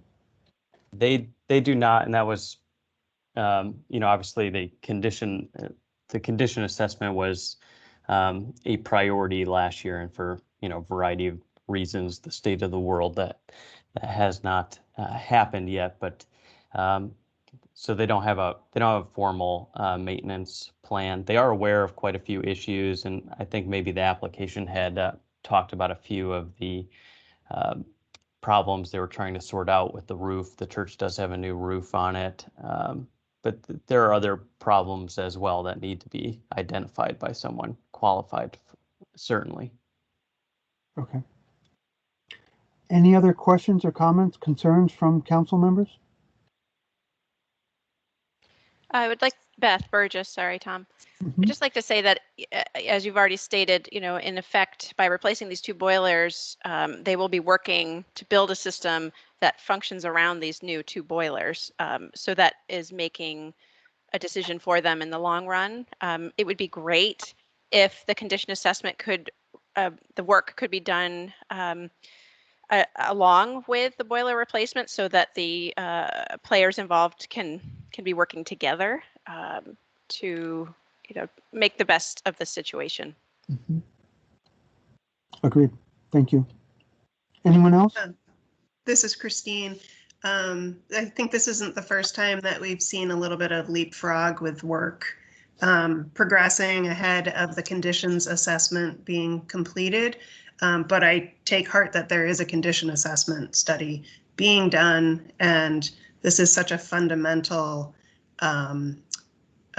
utility in the building. It probably wouldn't change much given the outcome of the final study.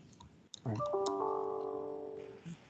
So this, Kathy, Christine, you were in and out. I didn't hear anything she said. Oh. Okay, sorry, Deb. I said that I'm okay with we see these projects leapfrogging a little bit ahead of the studies sometimes. You can't hear me? Sorry, I'll call in. No, Christine, I can hear you just fine. We Um, can hear you, Christine. Yeah. Okay. So, Deb, the condition assessment study will most likely prescribe a new boiler, and so I'm comfortable with these progressing at the same time. Deborah, can you hear her? She keeps fading in and out. I don't know if anybody else is having a problem. No. No, I've been able to hear. So Yeah, I maybe can the hear you, Deb. recording will be okay. I got what she said, Deb. Could somebody paraphrase me for Deb? Yeah, because everybody's fading in and out. I don't know Got it. what's going on. All right. Thank you. Thank you.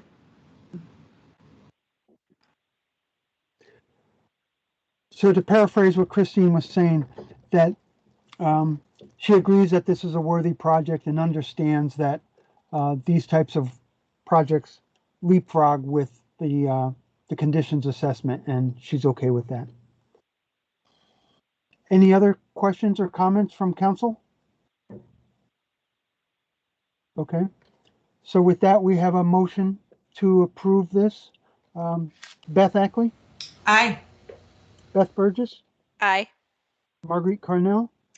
Aye. I will abstain. Margaret Faber? Aye. Leah Glazer? Aye.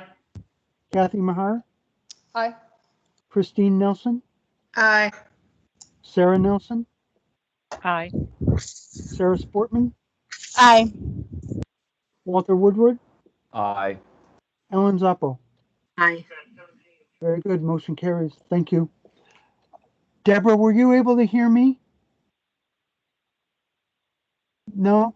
Would you unplug and sign back in for us? Maybe that'll help.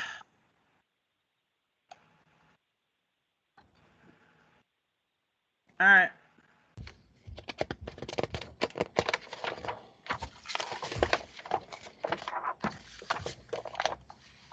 We'll wait just a minute for her to come back online.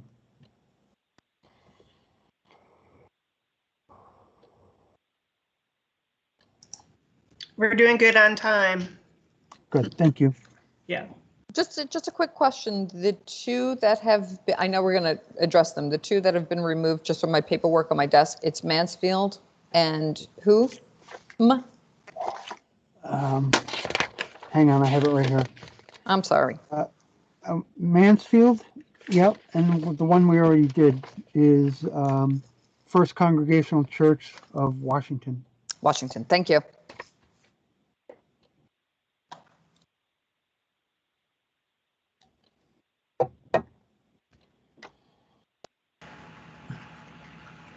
Okay, I'm back. Great. Thank you. Can you hear me better now? Yes. Oh, good. Great. So the next application is 5B8, the Thomaston Opera House. The Historic Preservation Council votes to recommend the award of a Historic Restoration Fund grant funded by the Community Investment Act of the State of Connecticut to the below listed applicant in the amount shown. All grant guidelines and state requirements shall be met by the below listed applicant upon receipt of a grant as administered by the Department of Economic and Community Development. Staff recommends the application for funding. The applicant, Thomaston Opera House, Thomaston, Connecticut. The project, removal of 6 failing, 2 beyond repair R-22 condenser units with all of their line sets and evaporator coils and replacement with an eco-friendly system, including new condensate drains and pans. Grant amount $100,000. May I have a motion to bring this to the table for discussion? Kathy, motion to bring it to the table. Seconded, Beth Burgess. Okay, Aaron. Thank you. So this is the repair of 6 failing, 2 beyond repair R-22 condenser units. They're asking for the maximum amount of $100,000. And they like the idea of having bids from multiple HVAC specialists so they can identify the best way to move forward. I believe the town is committed to this project and has additional funding if bids come in higher. So here is I'll share the questions. So you can see the answer there.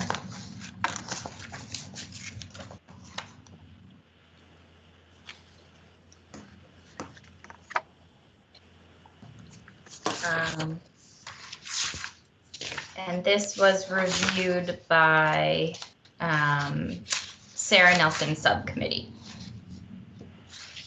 So thank you, Erin. The subcommittee believed in the project. You know, obviously we're supporting work for HVAC in other applications. The concern is that it's $100,000 of money without specific contract documents, and in fact, the owner is actually seeing that is an advantage. My perspective is that it will create unnecessary confusion and not apples to apples bidding. And I'm concerned that it's not the right way to proceed. Though I believe that the project is a worthy project.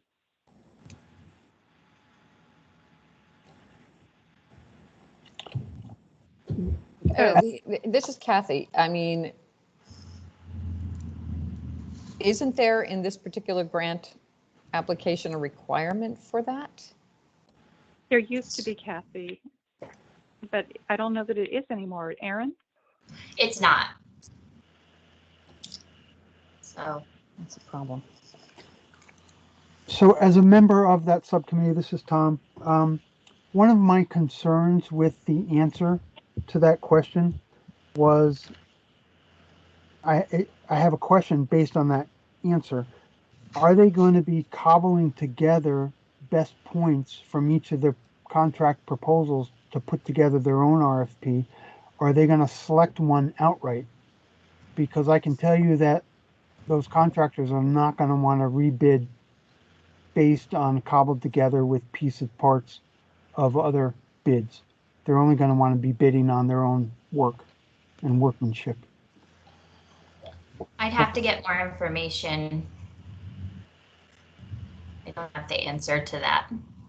Okay. So I don't want to derail the conversation. We're doing so well, but I think that this kind of lies at the heart of challenges that our group had as well, which is not the fault of the applicant seeking funding, but the not so great strength of the application itself.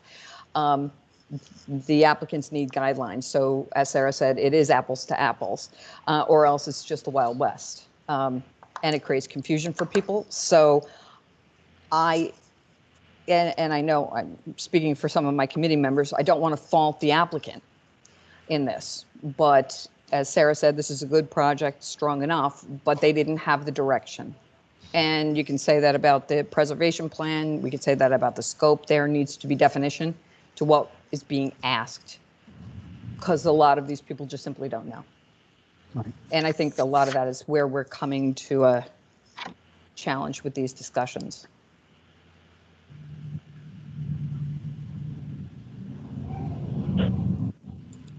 I think going forward, I'd like to redo the application. This is one that I inherited. And so I'd love if we could put together maybe another committee that looked at what would be questions that the committee really wants answered and templates. Happy to volunteer to help. Awesome. Great. Thank you.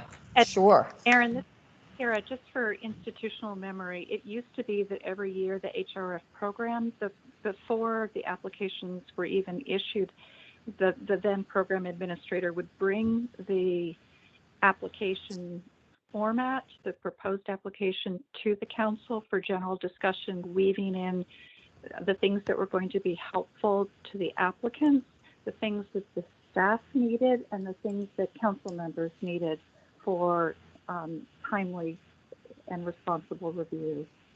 So it was a roundtable discussion every year. That was important, I think. Oh, great. Okay. Yeah, what it looks like happened, this was the grant that was revived after the funding was zeroed out and then we were crawling back up. So this was the real watered down grant. So I think that's what's causing some of this could be much more efficient. Yes. Yeah. That would be great. Okay. So thank you for really making it work and everything you've done, but for a later conversation. Okay. So I have another statement to make. Unless I didn't see a revised budget, they have a contingency of $800 on a $202,500 project. That's 0.4%. It's been my experience that that's a little light or a lot light. There's no room for any unknowns to be identified and taken care of. So again, with my questions from previous applicants, are they prepared and can they handle any unknowns that are beyond the scope of the application? I believe the town is willing to contribute additional funding. And I'm not sure if Matthew is on the line, but that is something I could double check and get back to you on. Okay. Sarah, Beth, Leah, final thoughts?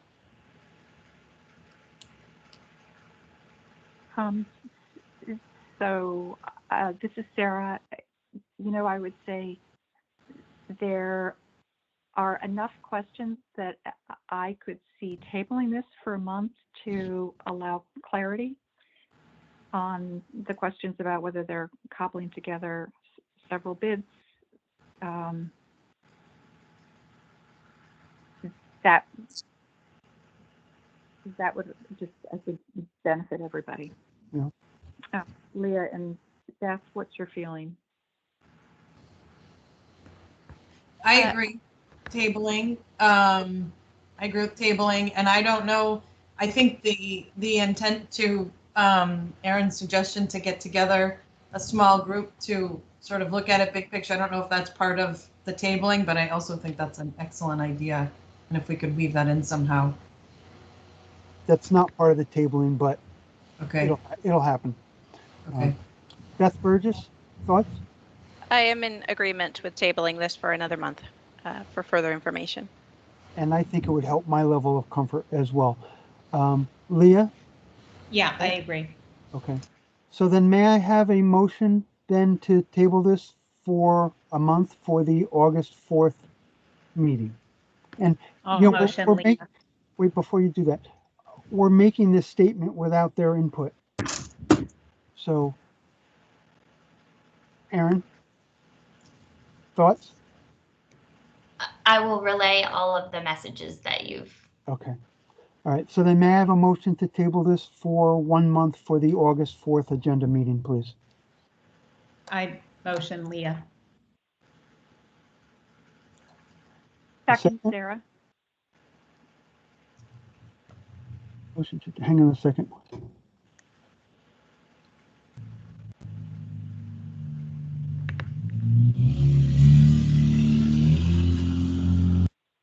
So Sarah Nelson, second?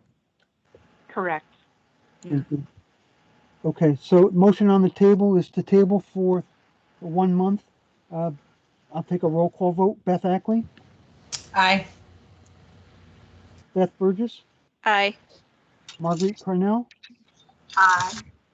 I will abstain. Margaret Faber? Aye. Leah Glazer? Aye. Kathy Maher? Aye. Christine Nelson? Aye. Sarah Nelson? 6 to 8. Aye. Sarah Sportman? Aye. Walter Woodward? Aye. Ellen Zappo? Aye. Very good. Motion to table has been passed.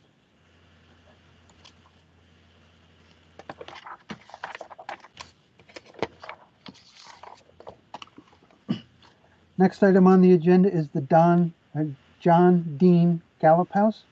The historic item 5B9. The Historic Preservation Council votes to recommend the award of a Historic Restoration Fund grant funded by the Community Investment Act of the State of Connecticut to the below listed applicant in the amount shown.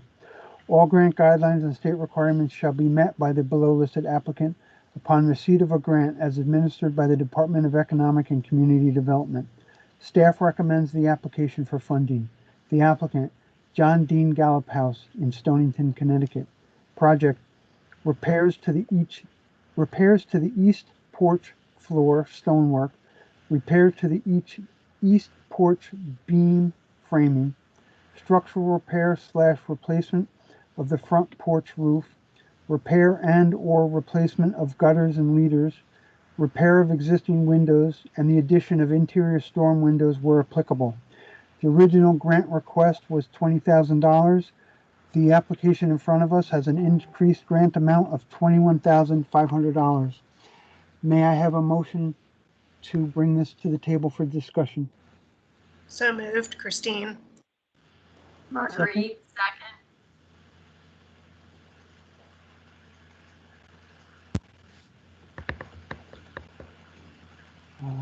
And Aaron? Thank you. This is following a survey and planning grant in 2020, which developed a conditions assessment. So they are following the list of priorities.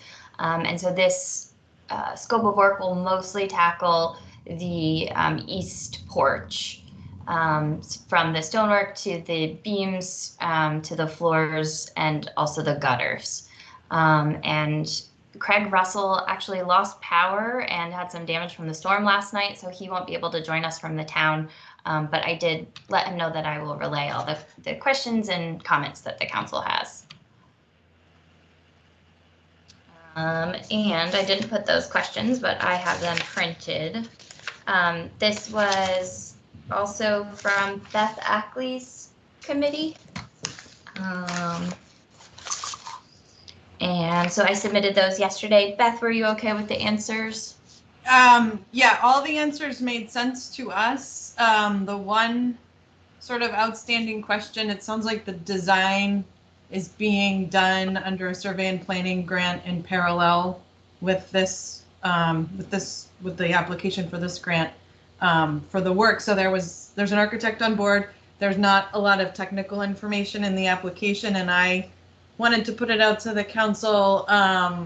You know, I think it would be helpful to be able to review the construction documents before construction. They're planning to do the design basically once they're approved in August, and be done in the winter, and then start construction in the spring. I mean, how can we structure this? Would it be a contingent piece, or I don't know what's been done in the past or what the precedent is for that?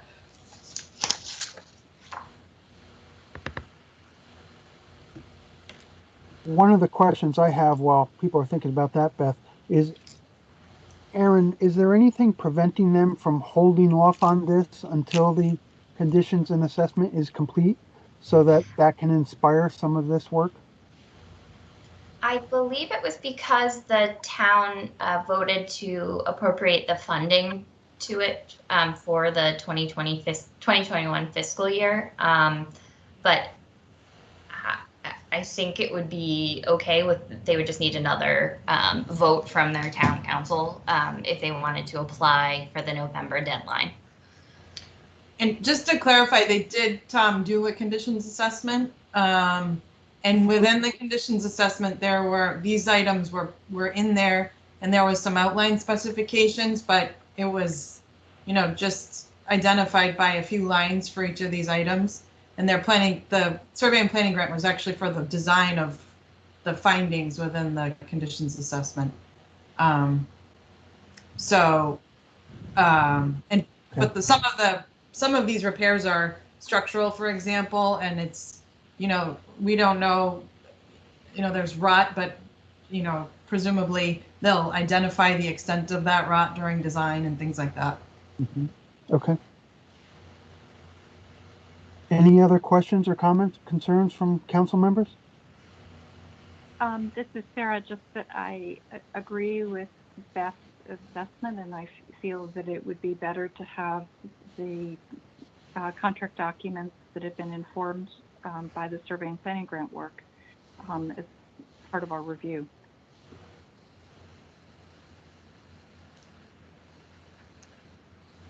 This is Marguerite. My question is, do we know when those documents will be available? So based on their answer, they said that a consultant will be selected by August 1st. The construction documents will be completed by January 1st so that the construction can begin in the spring, most likely March or April. So Beth Ackley suggested maybe doing a contingent motion, so saying that before they start construction, the council would revisit the construction documents. So that's one idea.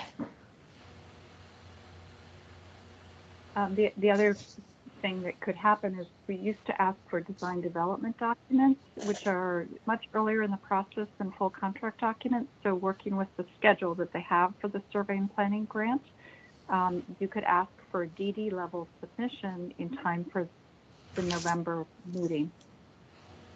That's a great idea.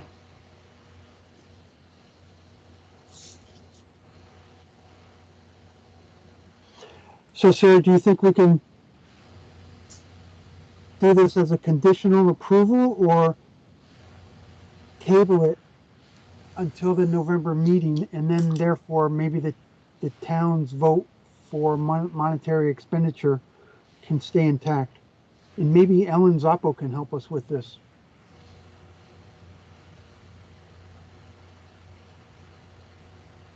Ellen, are you there? I'm here. Help you in terms of what, Tom? Aaron said that the town agreed or took a vote for monetary expenditure for year 2021 fiscal year budget to support this project. Okay. And I'm wondering if we were to do a conditional assessment or conditional approval for this to come back on the November grant round and or postpone it, table it until then, how that might affect the municipal funding. So every town does it differently, but I will tell you that if the funds have been appropriated for the fiscal year 21, which started this week, then it should be fine.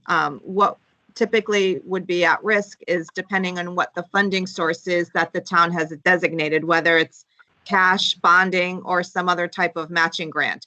But as long as we act on it during the course of the fiscal year, we should not jeopardize this application, to the best of my knowledge. Great, thank you.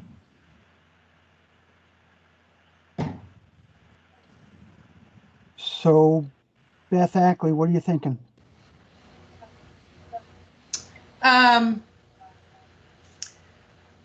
like the idea of doing a DD level, requesting a DD level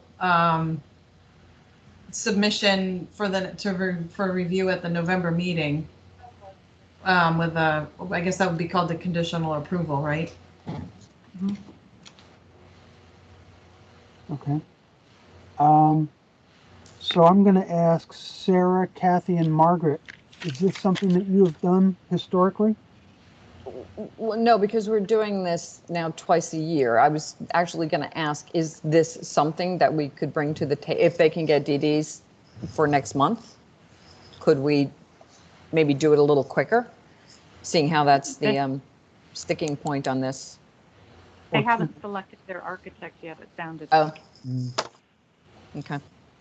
Yeah, so it sounds like they'll be selecting the architect by August 1st. So it would need to be after that. But we can put them on a later meeting. I'll just ask Jonathan and Mary what they have on the agenda to see if there's time for it.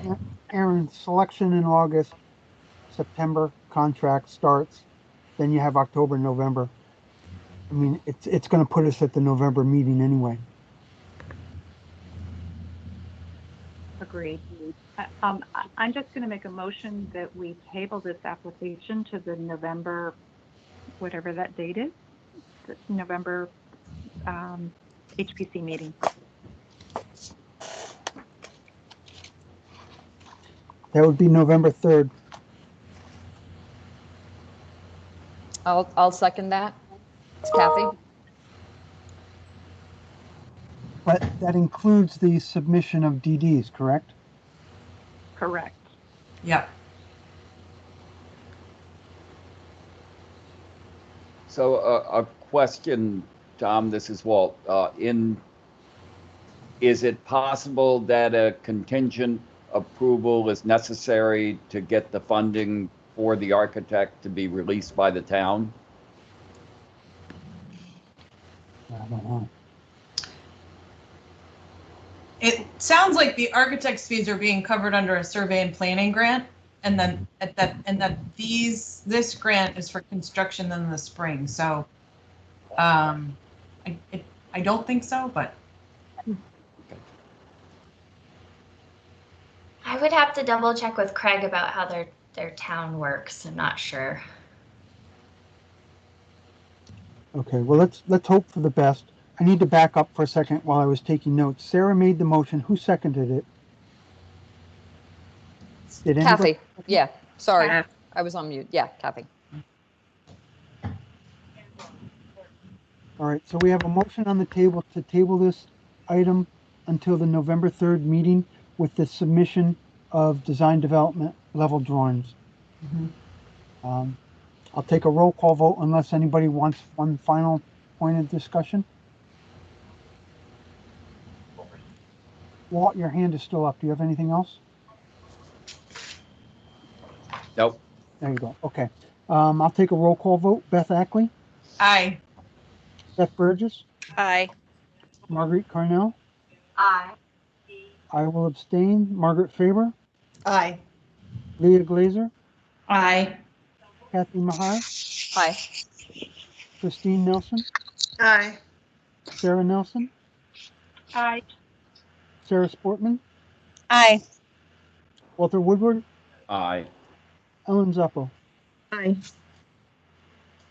All right. Thank you. Motion tabled until November 3rd and to include design development level drawings.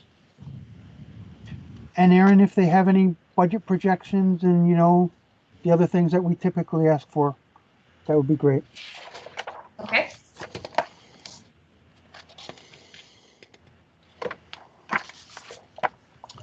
The next item on the agenda is 5B10, the Mansfield Historical Society. I'm going to recuse myself. This is Sarah. Thank you, Sarah. The Historic Preservation Council votes to recommend the award of a Historic Restoration Fund grant funded by the Community Investment Act of the State of Connecticut to the below listed applicant in the amount shown. All grant guidelines and state requirements shall be met by the below listed applicant upon receipt of a grant as administered by the Department of Economic and Community Development. Staff recommends the application for funding. The applicant, Mansfield Historical Society in Mansfield, Connecticut. The project, the Mansfield Historical Society, in partnership with the town of Mansfield, is applying for an HRF grant to partially fund the installation of a new drainage system which will eliminate the infiltration of water into the basements of both buildings and prevent further water damage. Grant amount request $54,758. The applicant has requested that we table this discussion. I don't know what the protocol is. Aaron, how long do you think they need for tabling so we can put together a proper motion? They'd like it to be tabled to the August HPC meeting, so August 4th. So this is Kathy, Tom. So this is an HRF grant. Can they come? I mean, this is a real question. Can they come to the August meeting or do they have to wait till November? I think as long as it's tabled, it's at our request for additional information. At least that's what I'm going with. Okay. So we have a motion in front of us. To table this until the August 4th meeting. It's Kathy. I'll make a motion to table until August. Second.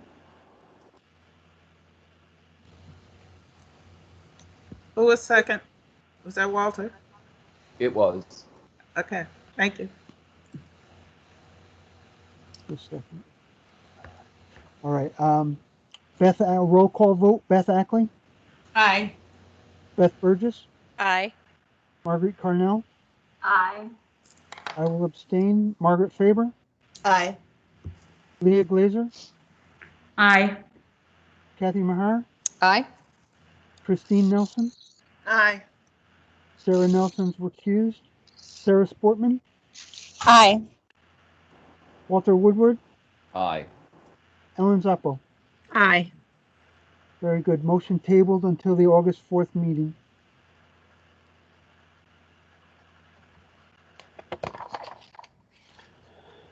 Okay, we have 4 to go.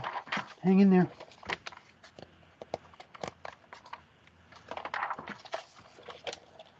Next on the agenda is 5B11, the Manchester Historical Society.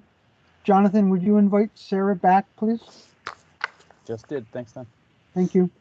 The Historic Preservation Council votes to recommend the award of a Historic Restoration Fund grant funded by the Community Investment Act of the State of Connecticut to the below listed applicant in the amount shown.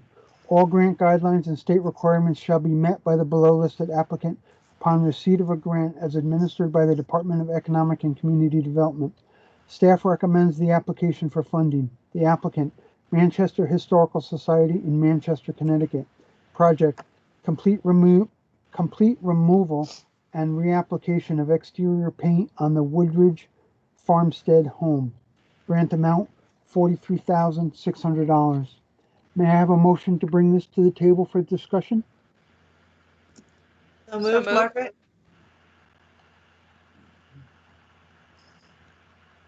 And a Second, second? Christine. Christine, second. Thank you, Christine. Okay, Erin? Thank you. So this is a request for $43,600 to repaint the Woodbridge Farmstead Museum. You can see that there is severe peeling and blistering of the paint, so it's a rather urgent project. They did attach a quote and supplemental materials after the council requested them. So I believe this was Kathy Mars? Yeah. Yeah. Yes. So thanks so much, Erin and Tom. So I will fully admit in my haste to read this on my iPhone last night, I'm going to suggest nobody does that. I actually read Mansfield's condition assessment, and I was blown away because I was like, wow, that's an improvement. And then I realized after our 9 o'clock meeting today, oh, they have not provided us with any preservation plan again whatsoever. Our biggest concern really is the chemical stripping. There's really no scope of work, what it really entails, what they're planning on doing, does it meet Secretary of the Interior standards, and how is that reflected in the budget?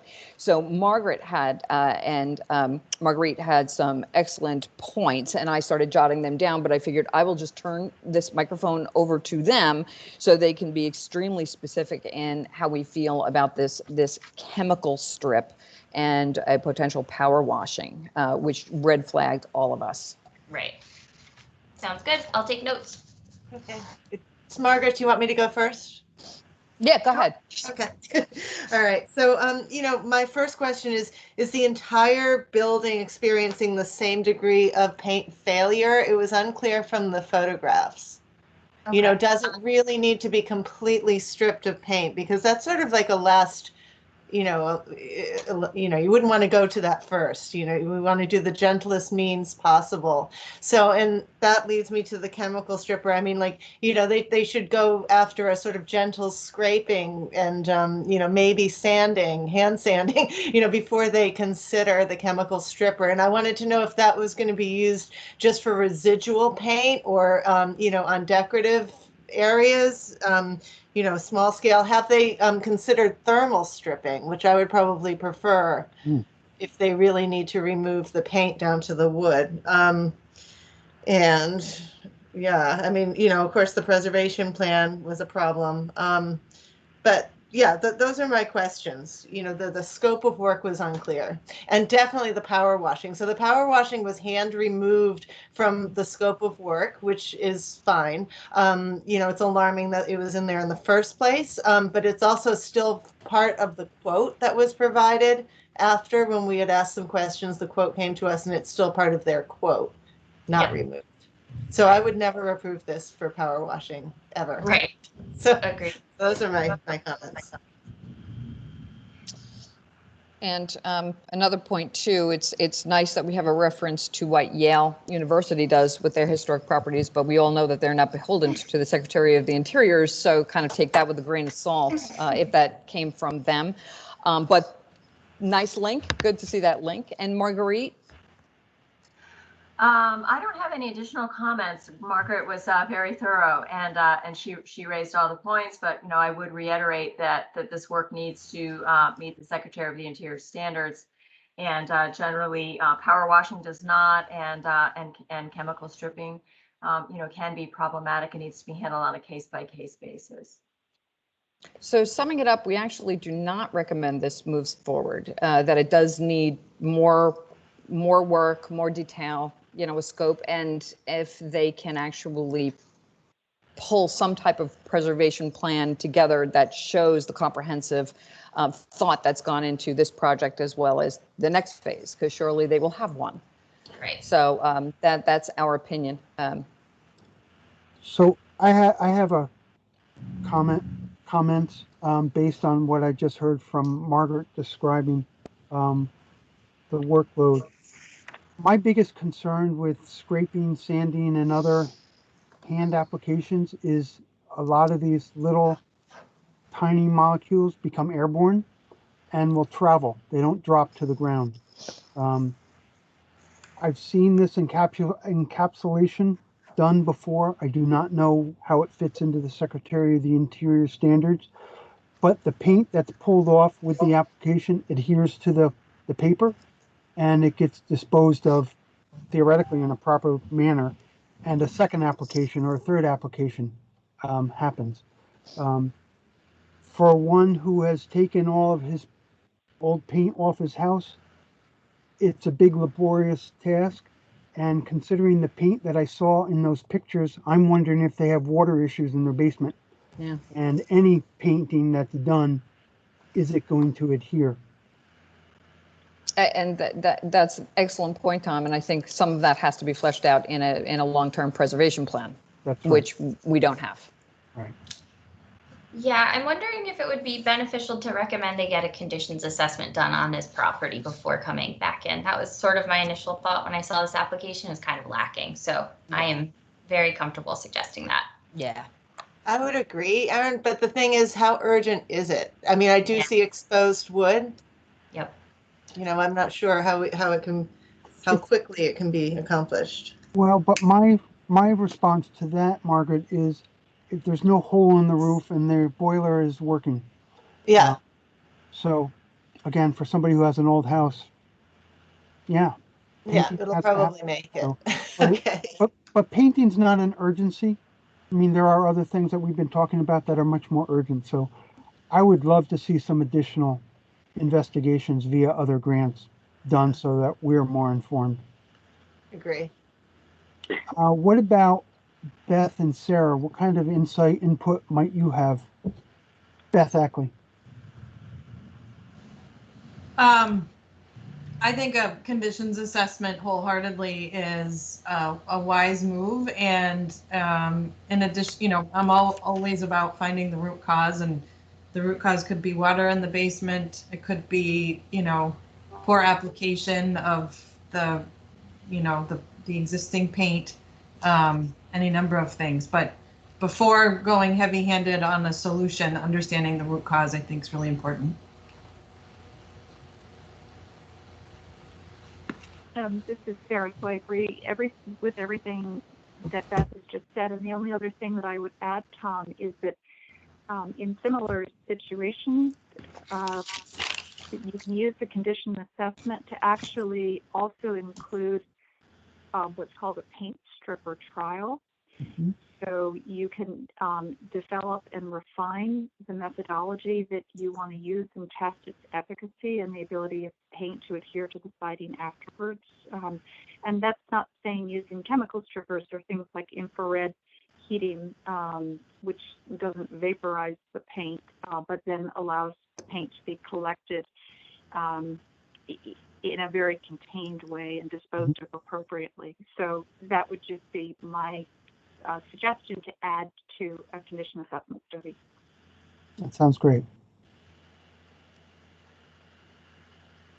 And also, if they slow down a little bit, they'll see how much, if any, of the siding and trim needs to be repaired, replaced, and they can build that into their budget.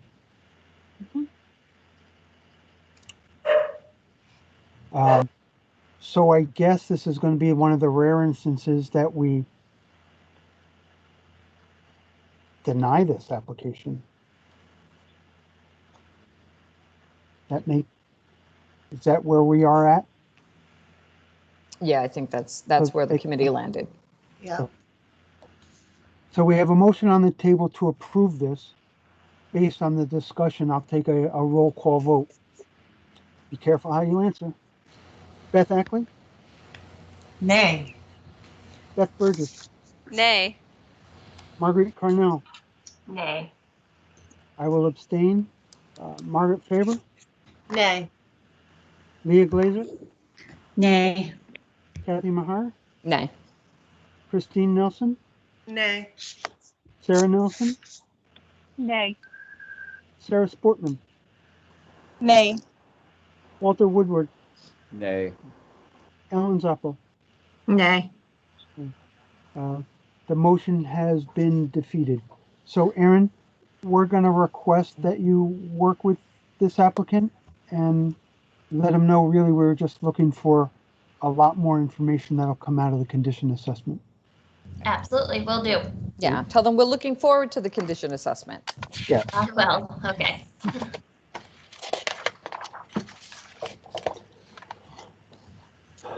Next application is VB12 Pine Orchard Chapel in Branford.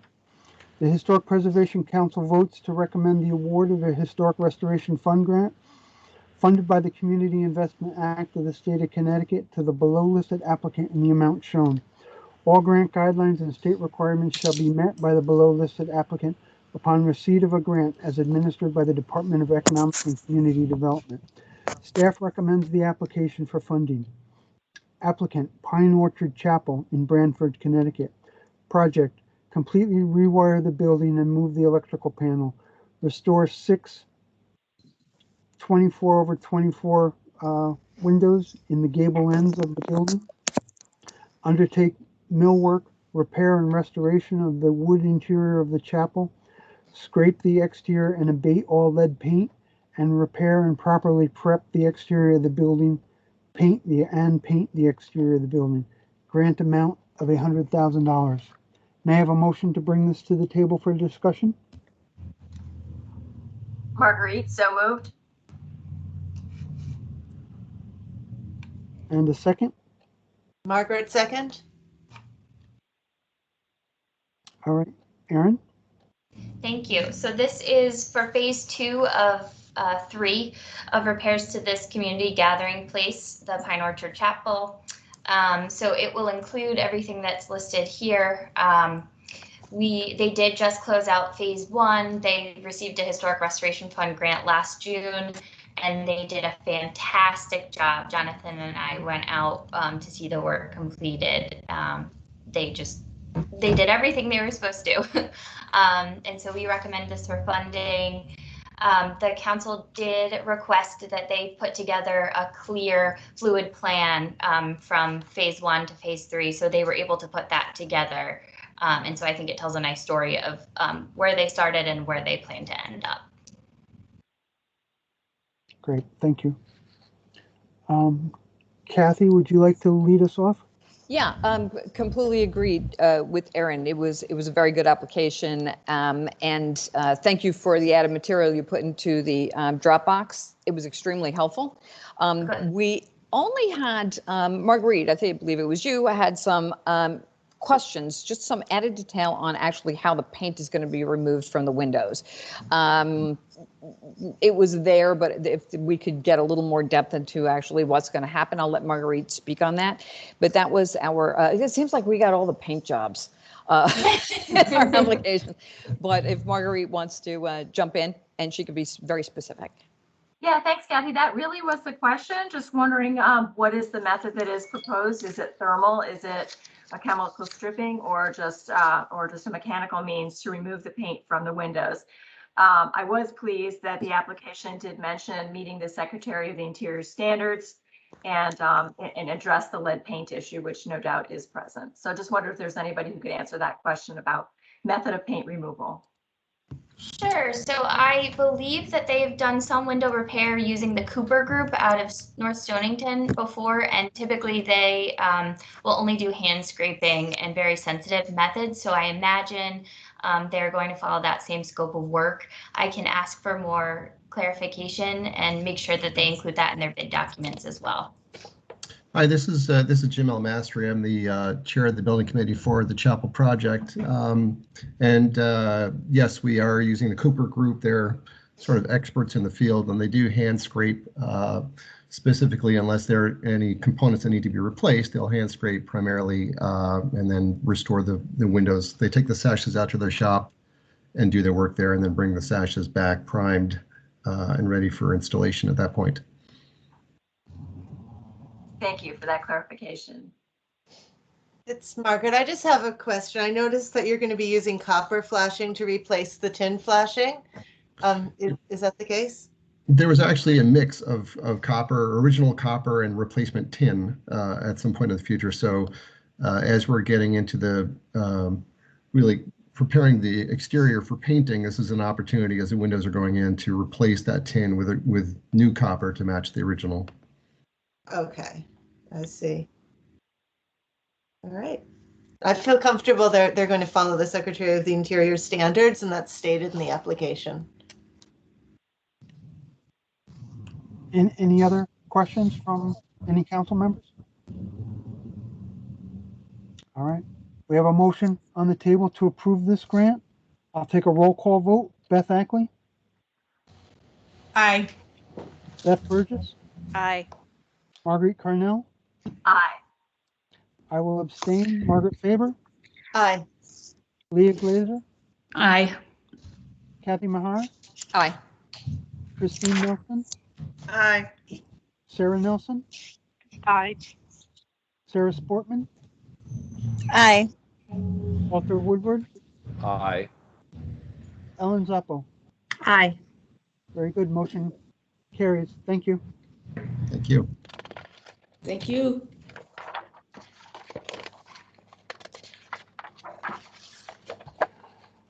Next item on the agenda is 5B13, First Church of Christ in Simsbury. The Historic Preservation Council votes to recommend the award of a Historic Restoration Fund grant funded by the Community Investment Act of the State of Connecticut to the below-listed applicant in the amount shown. All grant guidelines and state requirements shall be met by the below-listed applicant upon receipt of a grant as administered by the Department of Economic and Community Development. Staff recommends the application for funding. Applicant, First Church of Christ, an Ecclesiastical Society in Simsbury, Connecticut. Project, 28 historic double-hung windows consisting of 14 on the ground floor and 14 on the second floor. Balcony will be repaired and restored. Grant amount, $67,500. May I have a motion to bring this to the table for discussion? Kathy, motion? Beth Burgess, second. Oh, sorry. Who was second? Beth Beth Burgess. Thank you. Okay, Aaron? All right, so this is for the repair and restoration of 28 historic double hung windows. So this is part of a commitment to an ongoing list of repairs to the building that are the result of a very large capital campaign. This group is very committed to their organization and preservation. And I believe they've already, yes, so they've already received a grant in 2013 to replace the roof. So they are familiar with SHPO. I believe that they've worked in the past with Cronenberger Group, and so they're familiar with the Secretary of the Interior standards, and that's sort of how they develop their scope of work as well. Great, thank you. Kathy? Yeah, so hi again. So like a number of the other applicants, they just simply do not understand what a long-term preservation plan means. It's a couple of lines, there's no depth to it. So again, they need the definition of what that means so we can understand this.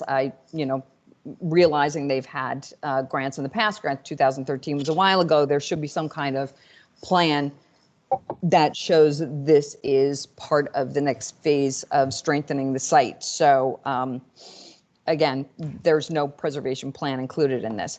What struck, oh, go ahead, Erin. Just sorry to interrupt. They did add a one-page preservation plan. It's still not, like others that we've seen, but they did try to go back 5 years and forward 5 years and list all of their projects. I think this was the one that they were talking about their preservation plan being part of their mission statement, not part of an actual historic preservation plan. So that's lovely, but it doesn't really help. So they need the definition of what that is. Then, and actually our group went back and forth on this one. For me, and then I'll let Marguerite speak too, I have an issue with the response that they gave regarding abatement. There's no identification of abatement or the possibility of abatement being part of this scope of work. And I understand that it was quoted in our comments, the bidder should assume that there's lead paint present. I think when we're looking at HRFs, we're not making any assumptions.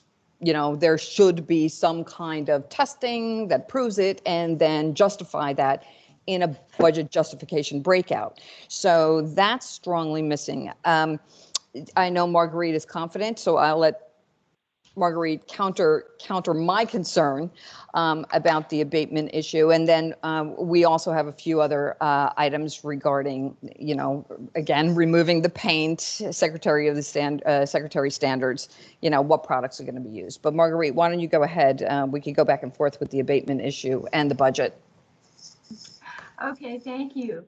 I am really heartened to hear that they've been working with Kronenberger, who is a very reputable contractor. So that sets my mind at ease about meeting the Secretary of the Interior standards for the paint for the project. The general question, though, I'm not clear on how the paint will be removed, and wondered if Erin could speak to that. Kronenberger, if they do choose to go with them, is another group that does hand scraping. And I think at the very sort of, if they can't get it all off, they do some thermal scraping. So I believe they're hoping once they go out to bid to use that group. And I know that they're writing that in their bid document for hand scraping and thermal removal. Okay, so that will be in part of the bid. Okay. Yes. All right, that's helpful to know. Do you know what their budget was based on? I believe they got 3 different estimates from 3 different groups, and that's what they based it on. When I double checked with them, they said that they were current, so they were comfortable keeping that budget. Great. And can you confirm whether or not that budget includes the abatement of lead paint? That I don't know. Once you raised it, it's a very good question. So I think that it should include testing. Like you said, I think testing should be required. So I think it does include it based on my discussions with Mark. They were assuming that it was there, so it was in the cost, but I'm not confident on that answer. Yeah, see, it's not broken, and that's where a budget justification would have been enormously helpful, because we would have seen a cost for the testing and the abatement. So that's my big concern with this one moving forward, or potentially tabling it just to next month if we can do that. I agree with Marguerite as well with Kronenberger. Absolutely, as far as specs are concerned, but I'll leave that to the rest of the committee's feelings about the abatement issue and the budget reflecting it. Well, clearly we cannot assume any particular contractors performing this work, since the work will need to go to bid. I'll just point out that $4,800 per window is a fairly decent budget. So I feel more comfortable than with some of the others. But it would be good to know whether abatement is, if we could just confirm, that would be helpful. Yeah, and Margaret also noticed there's no contingency in the budget either. Yeah. Okay. Or sign, Or so.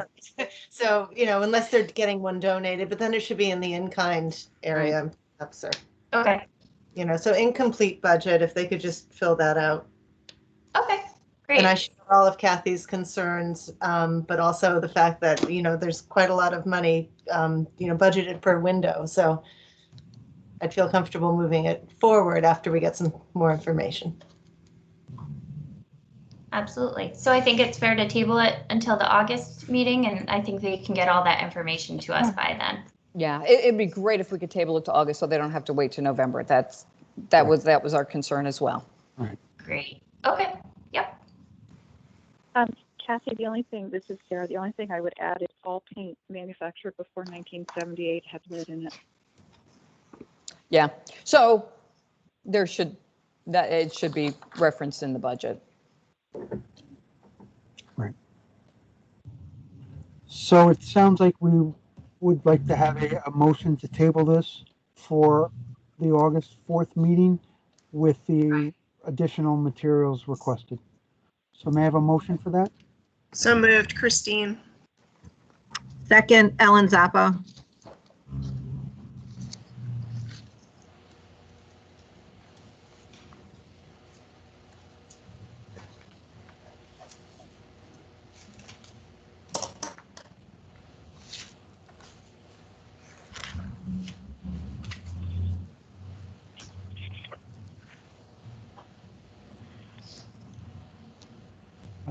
Aaron, did you get the items that council members were looking for? Yes. Do you want me to list them? Sure, why don't you do that before I make a motion? Great. So testing should be required. There needs to be a budget explanation for the abatement. There needs to be a contingency and a sign, both included in the budget. And we would like to make sure that the bid documents specify hand scraping and thermal removal. Great. So that's the motion in front of us with the requested information. And the motion is to table it until the August 4th meeting. So I'll take a roll call vote. Beth Ackley? Aye. Beth Burgess? Aye. Margaret Cornell? Aye. I will abstain. Margaret Faber? Aye. Leah Glazer? Aye. Kathy Mahar? Aye. Christine Nelson? Aye. Sarah Nelson? Aye. Sarah Sportman? Aye. Walter Woodward? Aye. Ellen Zappo? Aye. Motion is passed to table this until August 4th. Thank you. Kathy, it's a couple minutes after 12. Can you stay or do you need to really go? I wonderfully got my two meeting attendees to agree to 12:30. Okay, great. So I've got a few. Thank you. The next item on the agenda is 5B14, Hodge Library in Roxbury. The Historic Preservation Council votes to recommend the award of a Historic Restoration Fund grant funded by the Community Investment Act of the State of Connecticut to the below listed applicant in the amount shown. All grant guidelines and state requirements shall be met by the below listed applicant upon receipt of a grant as administered by the Department of Economic and Community Development. Staff recommends the application for funding. The applicant, Hodge Memorial Library in Roxbury, Connecticut. Project to repair original windows, reinstall them, add new interior storm windows, and repair and repaint original exterior wooden shutters. Grant amount $8,775. May I have a motion to move this to the table for discussion? This is Sarah. So moved. Christine, was that you? So it was Sarah Oh, Nelson. Sarah, thank you, Sarah. And the second? Margaret, second. Okay, Aaron? Thank you. So this grant is based on a conditions assessment that was completed in 2018. It's been added to the Dropbox under additional requested information. The applicant is working with architect Michael Glynn, who was the one that originally got the window repair estimate, but they weren't able to get a full scope of work in time for the window removal and repair. This is for the repair of 21 original windows, and they're also having interior storm windows built or purchased. And so I've added the specifications for the interior storm windows in the Dropbox as well. So that's my presentation for that. Go ahead, So Kath. it's Tom. Okay, all right, everybody, I'm going to bring this one home. So the we do have a number of questions. We really do need a scope of work to understand everything that's going on. You know, the budget for the removal of the storms, does it include temporary treatments if the windows are not in place? What's protecting the interior? So there's a lot lacking there. And interesting item two, there was more specifications on the magnetic one light storm screens, which is wonderful to have those.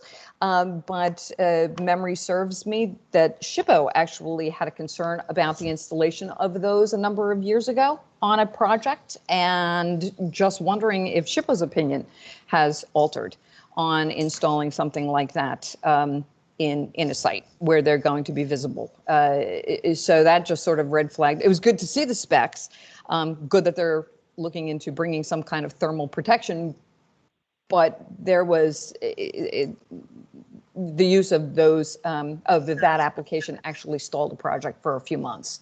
So I'm just wondering if there is a change in opinion. Maybe Mary, if Mary Dunn is around, maybe she would remember that. And I think Mary's off on vacation, but I know that staff did. I think staff. I know staff reviewed all of the applications together, and there weren't any objections raised to them. But we have staff meeting after this, so I can ask again. Yeah, if we need to table it for more information. Yeah, don't ask Mary; she's on vacation. But yeah, if there has been a change in position on installing that product, it would be good to, yeah. It's Kathy, it's Marina. Hey, how are you? Good, how are you? Good. Just a question about what the concerns were, because that may help us narrow it down. Yeah. Because, you know, magnetic, because it sounds right now that the magnetic storms, is it that they click into something that's installed within the well? And so that was the concern, rather than those pressure, because, you know, they also have those interior pressure storms that push out, and those kind of keep it, and those are, you know, those don't leave any residue behind. Was that the concern? No, I don't think so. I think the fact that it was actually a metal installation and not a created wooden frame that would have been more consistent with the historic preservation window, which escalated the price for this site. And it just went back and forth, unfortunately. I believe ultimately that a compromise was made.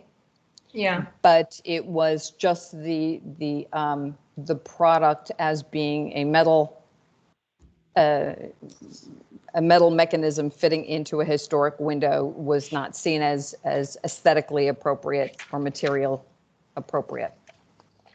Okay. And it was a contributing resource, or was it an individual resource? No, it was a real resource. So it was individually listed? It was the Harriet Beecher Stowe House. Oh, it was Stowe. Okay, yeah, that's what I was trying to get at. Sorry, Beth. Hey, all right, good to know. Note to self. Now that we know. Okay, all right, that'll help inform the discussion. Thanks, Kathy. It just dragged me through a lot of old memories, and I just said, oh. So that, and then we also felt that the budget was pretty low for that. Margaret, you had a couple, oh, no, Marguerite, I was going to turn this Oh, over to sorry. you. You had a couple of opinions. Yeah, about hazmat, all kinds of, All right, sure. Thank you, Kathy. So some of my questions included, does the budget include the removal of the existing combination screen and storm window units? The conditions assessment suggested $800 on page 32 of the conditions assessment. And I did not see that reflected in the project budget. So just wanted to make sure that that was included again, because the budget seems pretty slim here. And then as Kathy said, question as to whether or not the budget includes the temporary protection of the window openings while the windows are being restored, or is the plan to leave the existing storms in place to serve that purpose? And also just wanted to note that the conditions assessment estimated $7,000 for the new storms and $1,000 for their installation, but the grant budget had just $5,953. So just want to make sure that everybody is really comfortable with that budget, because it does seem a little low. And I just wanted to see, I think Teresa is on the line from the Hodge Memorial Library, so I wondered if she had any additional information for us after hearing these questions. Hello. Hi, I am here. So we did include the removal of the storm windows in the budget. It's the 400 applicant share, 400 grant share. So it's up there in the budget. After listening to everybody else's talks, I do think we can get a little bit more information, especially getting all the details from getting the windows removed and scraped and all that. So I'm hoping to get that information as soon as possible for you all. and this is Kathy again. Hi, thanks for being here. Has there been any kind of hazmat testing? I can't remember. I don't think we did that on the windows. I think we were more focused on the asbestos in the building when we did this historic condition assessment a couple of years ago. So no, I don't think so. Yeah, that should probably get added, added to the scope testing, and then whatever abatement might be. Yeah. Yeah. It's Margaret. I just have a couple of questions. So did you get estimates for the work? Because it does seem quite low. Yeah. Well, that was part of the condition assessment. One of our architects was in charge of doing all that, and he reached out to Arthur Deacon in Litchfield to get the estimate for removing and repairing the windows and allied windows to do the storm windows. So I did not personally do that. Our architect took care of that for us. Yeah, so it was just the one estimate, but that's what we're working off of. Okay, just based on personal experience with the building I'm doing, it seems kind of low, but all right. And like the more detailed scope of work, I'm not sure if this is going to be tabled or what, but if it's possible to get a more detailed scope of work, it would be really appreciated. Sure. And yeah, and the checklist was incomplete, like even in the front of the application, it just, it didn't have all the items listed. Some things said that they were included, but they weren't, like the long-term preservation plan. I'd really like to see that. There's no sign in the budget. You've got to have a sign, things like that. Just a more complete application. Sure. But it's an excellent project, of course. Just one follow-up question. This is Marguerite. And I just want to ask how long ago your architect got that budget number for you? That was, I think it was 2019. Okay. As you know, all construction costs are going up. So just wanted to make sure you're covered with that number. Yeah, well, I think part of getting more information, I'll be reaching out again to the group that did the original estimate for us, and so I'll have an answer for you. That's for sure. Hopefully, it's not too different. So, Erin and Tom, if we agree to table this in respect to the applicant, the amount of time, do we want to say August or September? How much time to pull all the documentation together for us to re-review? Just in terms of timing for the agenda to keep them kind of shorter, and I don't know how many grants Mary will have. That's what happens when you go on vacation. I know. So maybe it would be wise to do September if that's okay with Teresa, just to give her enough time and make sure the council isn't sitting through another 3-hour meeting. That's perfectly fine with me. I appreciate the extra time. Okay. Oh, I have a question with regard to that extra time. Does that put you in a bind with a schedule and cold weather? Well, probably a little bit. The building itself is not super complicated. So we have winterized the building before. So if we end up needing to do the windows when it's cold, as long as there's adequate protection for the inside, I think we could probably handle that, but I shouldn't say for sure. Does any of the work include the trim around the windows on the outside of the building? As far as I know, not necessarily the trim on the outside of the building, other than, you know, the window itself and the window frame and the shutters. But those, I think, we're all planning on being done inside in a shop setting, so it shouldn't really affect any of the curing. Okay, great. So are you okay with a 2-month quote unquote delay? Yeah, I'm fine with that. I'd rather have this put together the way that it should be put together and, you know, answer all of your questions. Okay, great. So then may I have a motion to table this for 2 months so that they can get the requested information together for us? Marguerite, so moved. Kathy, second?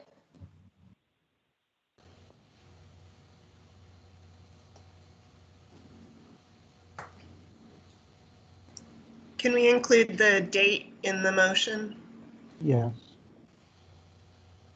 So table to motion till the September, hang on a second. September 1st.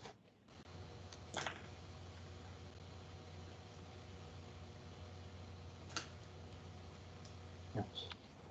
Okay, so motion on the table is to table this until September 1st for the requested additional information. I'll take a roll call vote. Beth Ackley? Aye. Beth Burgess? Aye. Marguerite Carnell? Aye. I will abstain. Margaret Faber? Aye. Leah Glazer? Aye. Kathy Mahar?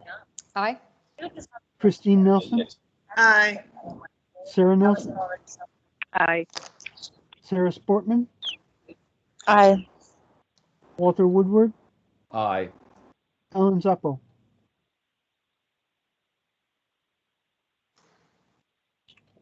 Okay. The motion has passed to table this until September 1st. Thank you.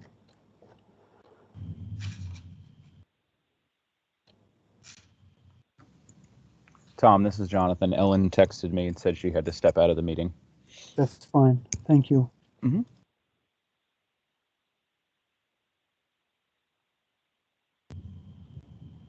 Okay. And I'm going to jump out in about 10 minutes, Tom, if we go over, so I'll do that quietly. Okay. And understanding that I volunteered to help with the grant, Erin. Thank you. Great. I also have to step out at 12:30 and we'll go out quietly. Okay. Thank you both. So the next item on the agenda is the threatened properties. Is Todd with us? Yes. Good afternoon. We are, in terms of SEPA Stanford, we've reached an agreement with EPA, and our office and EPA has signed the agreement for the Blickendorfer, where the 5 bays that are the most contaminated will be taken down, and potentially 1 or 2 more, but only if there's contaminants that are still in the building. Otherwise, the building will be rehabbed with consultation with our office, following the Secretary of the Interior standards as best as possible. So the result of the Blickendorfer is really the best possible result we can get. As for the other two buildings, the Attorney General's office has not made any final agreement with BLT on what's going to happen. My understanding is that they're trying to get $100,000 to be donated, but there will not be any attempts to save the two buildings. They'll just come down. But that's been ongoing now for a month, and we've not gotten really very far on it. The only other update is on SEPA Bridgewater. There was a vote last month to have a nonprofit organization take it over, and it failed. So the municipality asked to demo again, and we provided the kind of last option to them, which is to list it for sale, simply to list it for sale for 6 months, using Preservation Connecticut's Historic Properties Exchange for, the amount of money that they had invested, or the assessors, whichever is higher. And we're still waiting for the municipality to get back to us. We expect an answer this week. If we don't hear from them, I imagine the Attorney General's office will have to make a determination if they're going to go put an injunction on the building. So we have a number of other potential SEPA cases that are coming up, but I won't get into it now since this has been a really long meeting.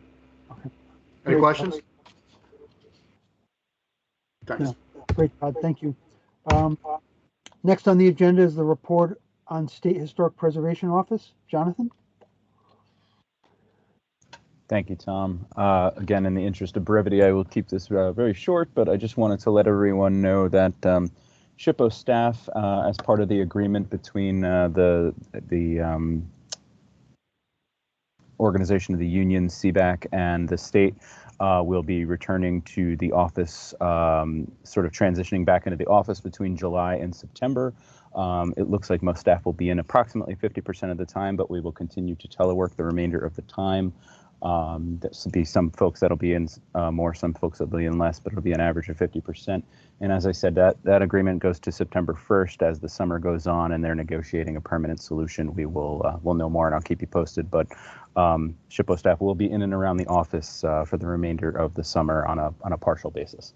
I also just want to give major kudos to Erin for all the work she did pulling all these applications together, getting all that information out to you guys, and then turning around and trying to answer your questions as quickly as possible. I think she did a really great job, and thank you, Erin. And I also do have a very brief report from Liz Shapiro, who is on vacation this week. She texted me and just wanted to let everyone know that the museums are currently open for the summer, except Prudence Crandall, which is still undergoing a large-scale restoration project.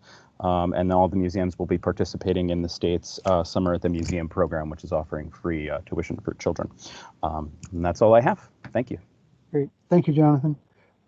Next item on the agenda is liaison with public and private agencies. I don't know if Jane Montanaro or Mary Favi are online. It's Jane, if you know if you can hear me. Preservation Connecticut.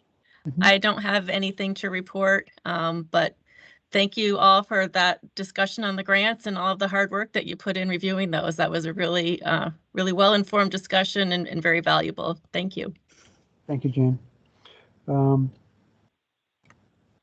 Then the public forum, I don't know if the public has any input on. Hi, this is Mary Falvey from. Oh, sorry, Mary. That's okay. Yeah, just want to say we're extremely happy that this is the first year in many that our CIA funding is going untouched by the legislature. Great. And a good year for it too, I think, because the revenue should be up with all that's going on.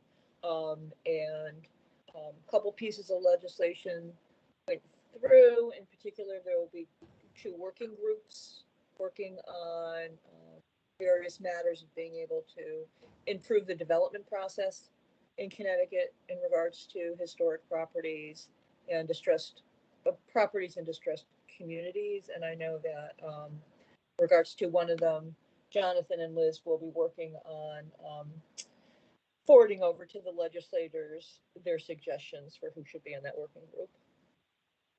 That's all we had. Great. Thank you, Mary. If there's nothing else, then adjourn the meeting and we'll see everybody on August 4th. May I have a motion to adjourn the meeting? Motion to adjourn, Kathy.